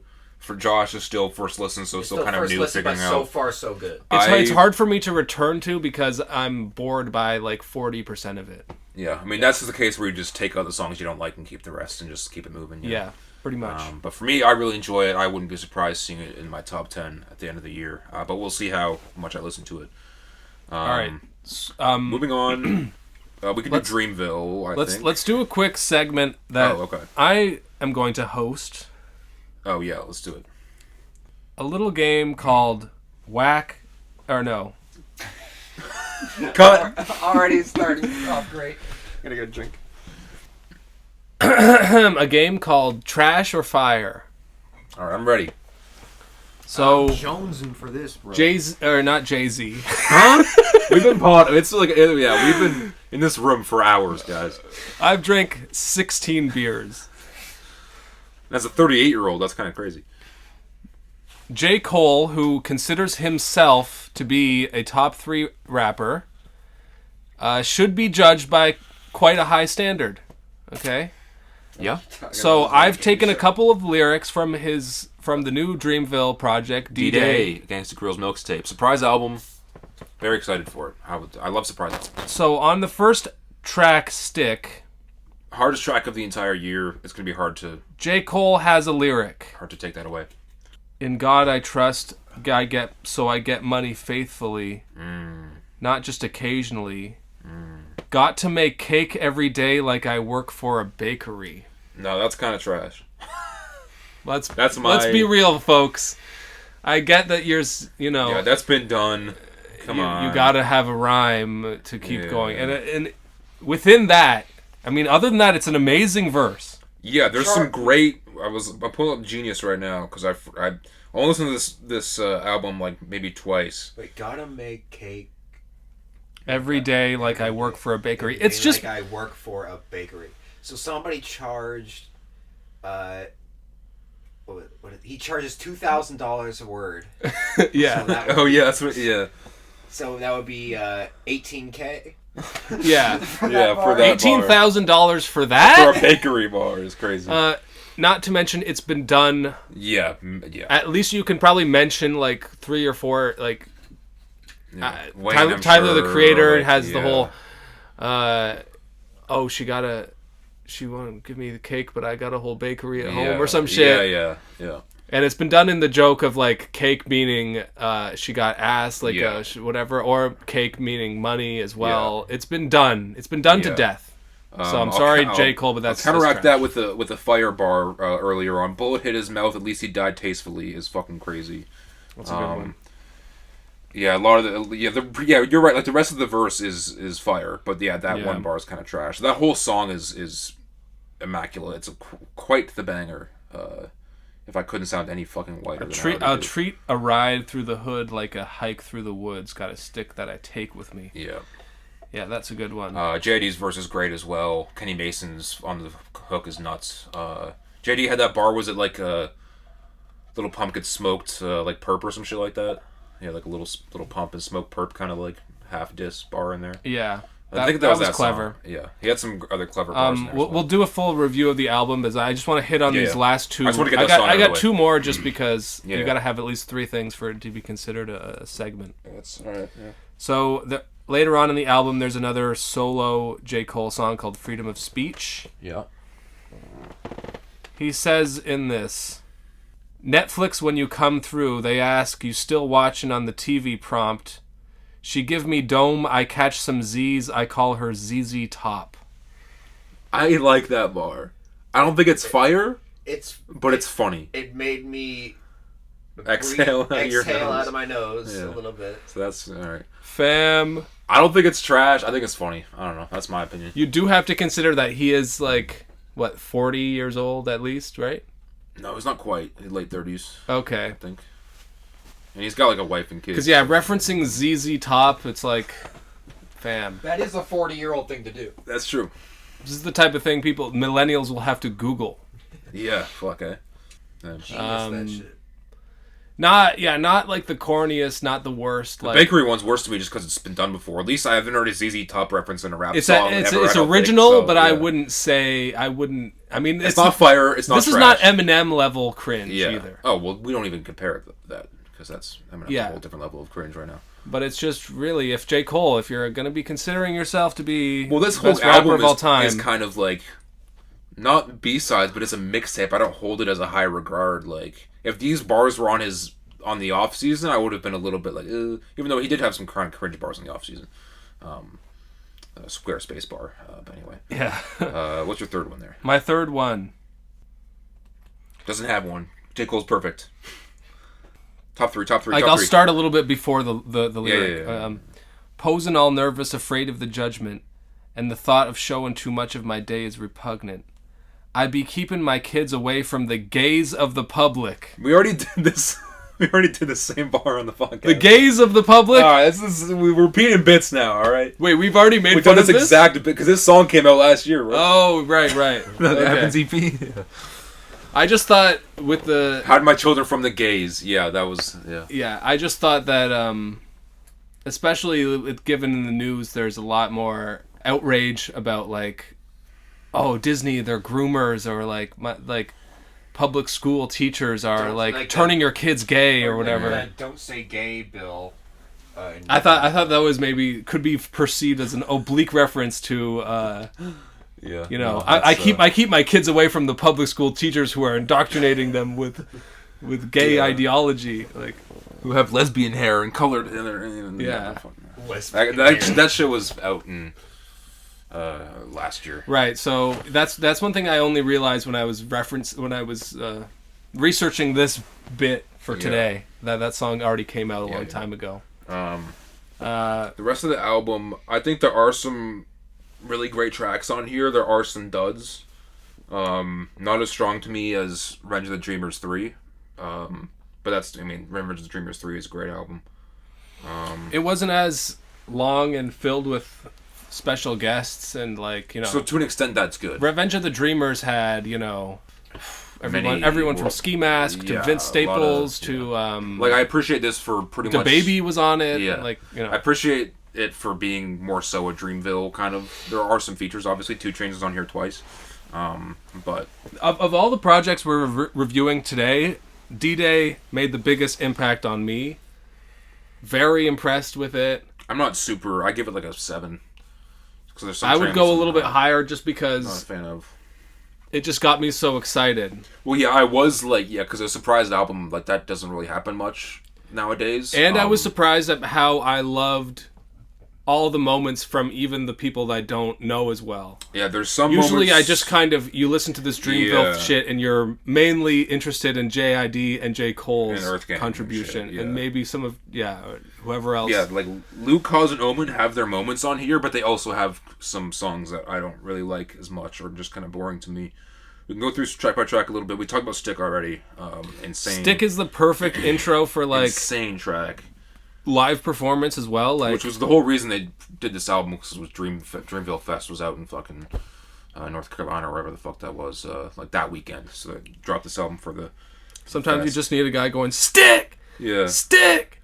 Yeah, this guy Kenny Mason, who is one of these new guys that you're supposed to know about, but I don't. Really I've heard. I know a few of his tracks, and he's collabed with Denzel before and shit like that. So I'm it's just Kenny Mason sounds like such a guy, like from sounds like a jazz guy, like him and Robert Glasper would be getting together. Or really, Travis Scott is also like a kind of a white guy name. Yeah, that's a white guy name, bro. Anyway, Art Tatum. This is my lawyer, Travis Scott. Yeah.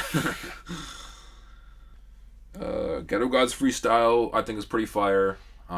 Crazy. Pretty hard. I like 2 Chainz kind of like simple, like kind of old school-esque type of flow. How it's like kind of basic and simple.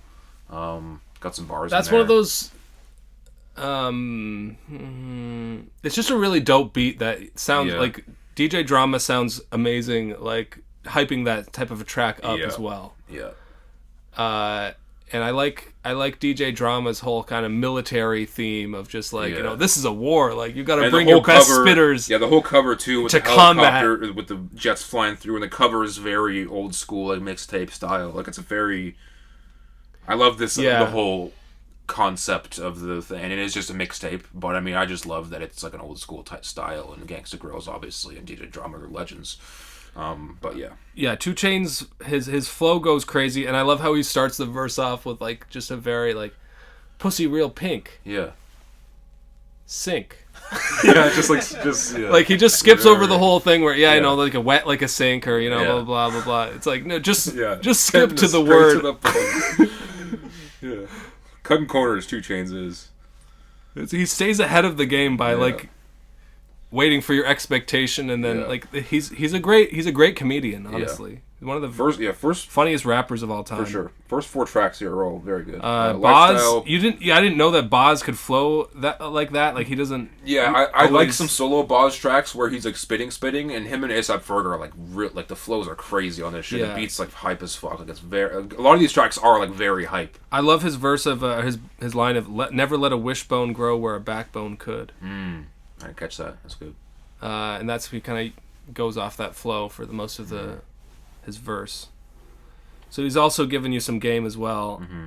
Yeah, I have so many positive things to say, especially about the whole album, but like the intro first few is tracks amazing. Starting 5, I really like that one as well. That one's awesome. I love the beat switch. Everyone kind of goes off and has their moment to shine. I think it's all 3. Cause has like a very real verse. Yeah. Where he just listen to it. Like he touches on lots of real life topics. Yeah. As much as this is just an album to stunt on everybody and to say like we're the best in the game, they also give you some lyrical content too. It's not just like a fun time kind of one-off mixtape. Yeah, no, it has thing. The next track. Both Ari Lennox tracks are more kind of mellow shit, but I was blown away by the first Ari Lennox track. I don't like either of them. I like Ari Lennox in general. Like I like her feature game, and I like a few of her solo tracks, but like I don't know what it is. Like the beats are too basic, and the compression on her vocals, like you can't really like get her full range with the mixtape kind of quality. Like I don't really like. These are the 2 stinkers for me. Man, you're wrong. Like no, man. Ari Lennox is like that was one of the best parts of it was coming down. I mean, I prefer that one over Blackberry Sab, but still, those ones are not staying on my phone to me. Wow. Yeah, and I like how at the end of like DJ Drama has to say something on every single one of these tracks. And they don't fit. At the end of the Ari Lennox one, he's just at the end. He's like, damn. I mean, she said what she said. Yeah. and then it says gangsta at the end. They don't fit as well with the album to me. Like I wish she was more included with the others, but she just got her own standalone songs. Like I wish she was on. Maybe it wouldn't fit that way either. But it's a valid point, actually. I'll give you that. Yeah, I wish you kind of maybe. It seems like they just kind of put some 2 loosey Ari Lennox songs that weren't going to make the album on here. It doesn't really feel as organic to me. Starting 5 has the first Will Smith, Chris Rock. Yeah, that was right away. Right fucking away. Only possible because DJ Drama shouts over these things like 2 days before the thing comes out. Yeah. So exactly. It's like, yeah. Hair Salon is okay. I don't love it. It goes pretty hard. No one really stands out to me too crazy on that one. The production for that one stands Production's out great to me. Yeah. Yeah, there are lots of, like, I just think it's a very thoroughly enjoyable project. There are a lot all of the way highs through. here. Freedom of Speech, great Cole solo. I love the beat. Very kind of laid back. Like his performance on it. In general, nothing. I listened to it like twice, so I don't know all the bars and shit. Yeah, it's not gonna be the most substantial Yeah. review of it, but I mean it is just a mixtape, so Yeah. it's not like. But this is also, it's Dreamville, okay, and Yeah. I am going to buy a Dreamville sweater, and you're gonna see it on an upcoming episode. Not Alex becoming more of a J. Cole fan than me off the last 2 years. Just like the logo, the Dreamville logo is just Yeah. like a baseball style writing. Yeah, all you Blackberry need. Sap talked about. Like Wine with Loot, I think is also kind of boring. That one's not that boring. It's okay. I like his hook and stuff, but it was either the first or the second verse that was much better than the. There was one verse that stood out, and the other one was kind of mid. On that one to me. I think the album kicks back into gear with Josie Flows. Yeah, me too. Crazy. Boz yeah. and Dreamville Got and great chemistry. and Earth Gang. Yeah. Crazy. Great chemistry. Barry from Simpson is nuts. 2 Chainz, JID, Nudie. Yeah, that one. That's goes when I want to fucking look. hard. I definitely took a screenshot of that one. Stocking bonds, talking funds, clocking money, the game of jungle. We playing Jumanji. I'm in Jamaica. JID playing rugby. Stands in my vans. Stan Van Gundy. When are we getting a JID album? Come on, man. First of all, Stan Van Gundy is a great reference. It's just a great name to say. It was like a basketball coach. Jumanji, people need to be referencing Jumanji more because it's meaningful to my childhood. Great movie. Robin Williams. Give Robert Williams his flowers. No, everybody Yeah. has given him his flowers because he Yeah, and deserves give Kirsten Dunst a break. them. She was in that movie as a child, Yeah, as a she was. young actor. People should stop saying we should give them their flowers. We just say we should give them a break. From the constant stream Yeah. of Noise. JID just has like He's just a great just rapper. breaks it down until Yeah. he breaks down wordplay into like it's just a game. One of the for best him. word players of past few years at least, and we need more of him. You can just see him. You coming can soon. see his fucking mind process of the verse. Like after you've studied it for a while, you're like, Now I okay, gotta I kind rap of see this. I kind of see the formula. Like Yeah. he just gets into a thing and Just he all just the inner rhymes and just like he just plays around and it's it's nuts. Yeah, it's nuts. It's nutty. Everybody Ain't Shit, Earth Gang track, another great one. Could have been on Ghetto Gods, perhaps even. That's the other thing. Is this album feels like a bit of a victory lap for Earth Gang. They're just going still. It's just rapping with alongside 2 Chainz and other and Boss and legends. Solo shit. Yeah. Ballin' in Newport is underrated. Just Omen. Classic, I don't like that one. but I like that one. I don't really like that one. To me, Come on, man.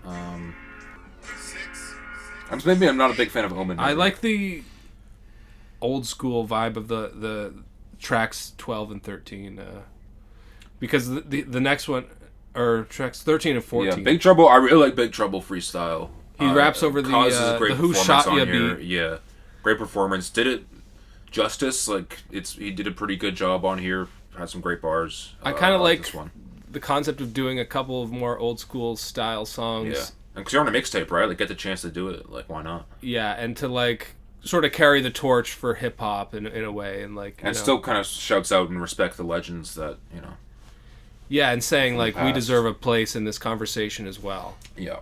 Which is like that's any project that like successfully argues for its own significance within the game is one that like I will pay attention to, and I think should at least get some respect on this podcast. If it's not going to get respect outside. Yeah. And right now, for sure, Dreamville over TDE at this point. Keep playing with Dreamville's name. TDE is on a next level. They're actually putting out music as a collective. It seems like they actually fuck with each other. Like, yeah. And while we're on it, I'm not blown away by a new ScHoolboy Q. Me neither. He has some bars, but like the beat is kind of just like a loop. I thought it might kick in at some point. Not really saying much, just get off my dick type shit. It's like, who's even on your dick? You're a Twitch streaming golf player. I just don't think you fuck with his personality now. I fuck with his personality. I just don't think the No, I like great. his personality. It's just you come back into the rap game and you're all in this, I'm the best shit. And it's like, you kind of have to prove yourself a little bit more than... Has he not proved himself already with Blank Face and Oxymoron? But that was 6 years ago. It's so funny seeing people like, bring back ScHoolboy Q, like, where's ScHoolboy Q? And then he comes back, yeah. It's just like people are so disappointed. I don't think, to be fair, I don't think this song is going to be on an album or whatever. I don't think it's the start of a rollout, really. I think it's just kind of a song just to be like, I'm still rapping. And he is rapping. He has a good flow in it and stuff. It's just not that substantial of a song. No, I mean, look, we love the guy, but we're just... I need to get some frustration off somewhere. I need an outlet. All right, well, let's talk about the BIA J. Cole song then. Or Bia, I don't even know her name. Because... Yeah, don't have enough Speaking of J. Cole demanding respect... He's a legend, okay? While doing British guy voice now... He's just like, okay, we clown on Drake when he does it. We have to clown on Cole when he does it, right? But the thing is, Drake was better at copying the style of Jamaican/British guys. Well, because he's been doing it for so much longer too. J. Cole just like it's just like, and the thing is, his flow is good too, and like he has some bars in there, but just like I can't get over the voice. It's just too. I'm going shopping. I don't know why Drake can get away with it to an extent, but J. Cole just sounds so off. I guess because we know it's fake. I don't know. But if we're talking about, are we talking about the Drake song where he's like, I don't really play that tic tac toe. I like R's. Yeah, he has a few tracks, like the War song as well. Like he has a few tracks that he has the kind of British voice. Like Drake's actually kind of good at it. I don't like any of his British stuff though. Any of his kind of that style. But like stuff. Compared to this, compared to the Cole one, that's what I'm saying. Like, it feels a little bit more natural with Drake, even if it isn't natural at all, and I still clown on him for it. But Cole is just like, honestly, I mean, I guess it's fun, but like, man, I don't know. He's having fun with it, I guess. Like, you gotta respect. He's just on a feature run again, so yeah, you know. But yeah, look up the Bia J. Cole London fucking song Crocs for a laugh. Some of Crocs, yeah, it's a good laugh.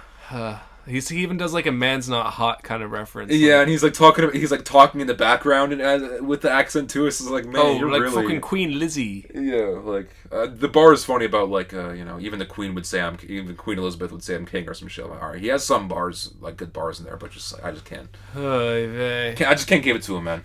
It's just, to me, it's just like there's so much like. There's too much of that going around of like, I'm in this city. Let me rap about how I'm in this city. Look, I'm in this city. Remember, get this reference how from this city. You know, like. Like I think it would have been a good verse if he just didn't do the accent. Like I don't know, man.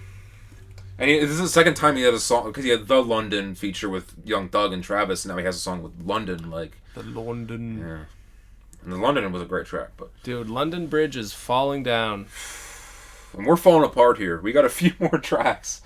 Are we still reviewing more music? We got Freddie Gibbs, Action Bronson, Pusha T. I thought we already talked about Pusha T. Did we? Yeah, we did. You're right.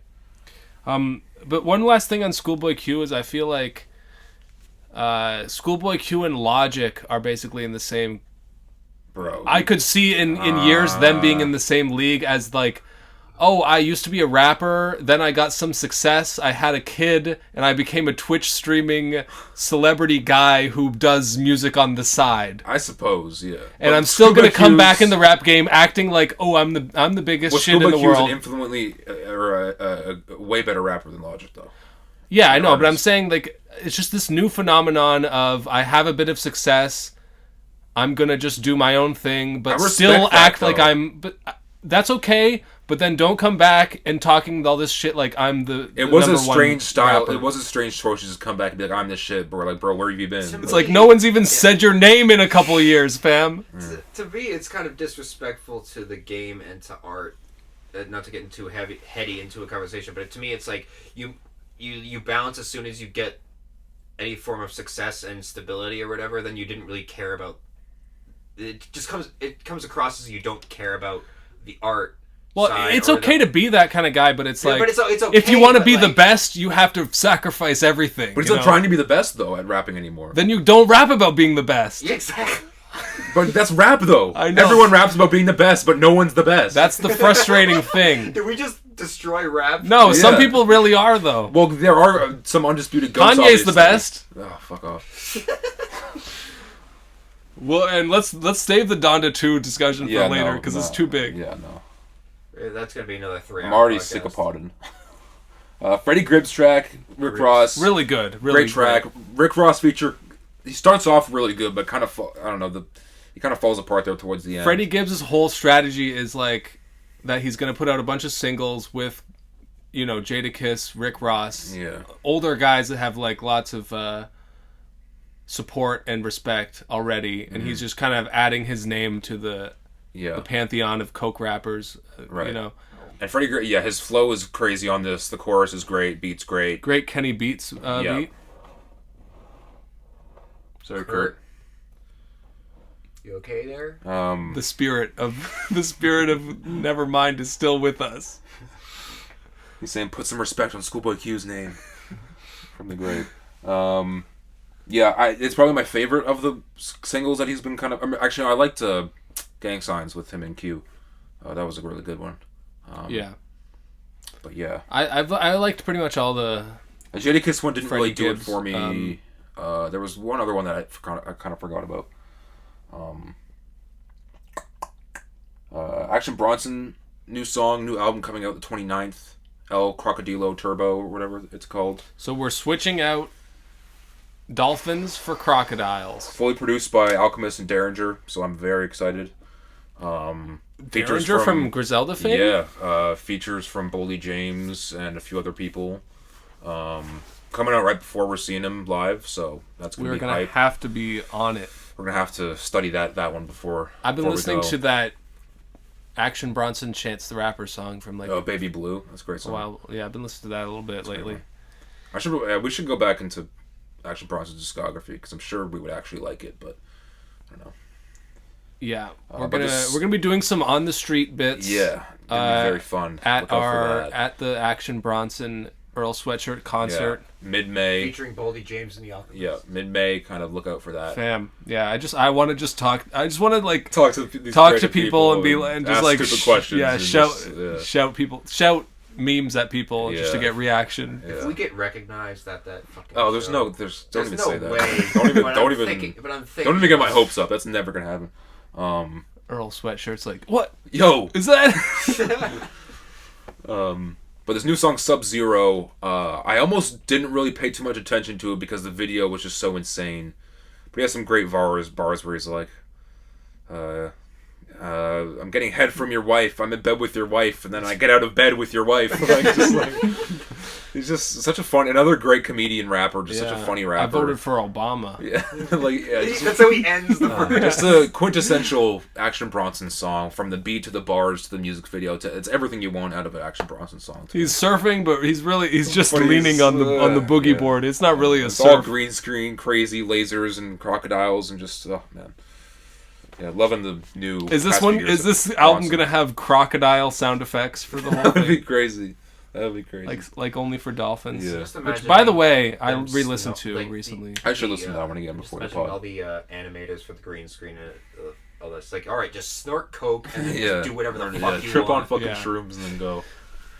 Yeah, Action Bronson, Eric Andre. Yeah, it felt like a collab type shit. Eric Andre did put out an album. That's true. As Blork or whatever the fuck it was, some shit like that. He was like a clown. He was like a McDonald's guy. Yeah. Anyways, I think we've been podding for pretty long. Yeah, quick shout out to that Lotto Gambino Lil Wayne song. Great song. Great vibes. Which I'm going to perform live for you right now. The only slur version. Only the slur version. This is my vocal warm up. Slow down to 8 by 800%.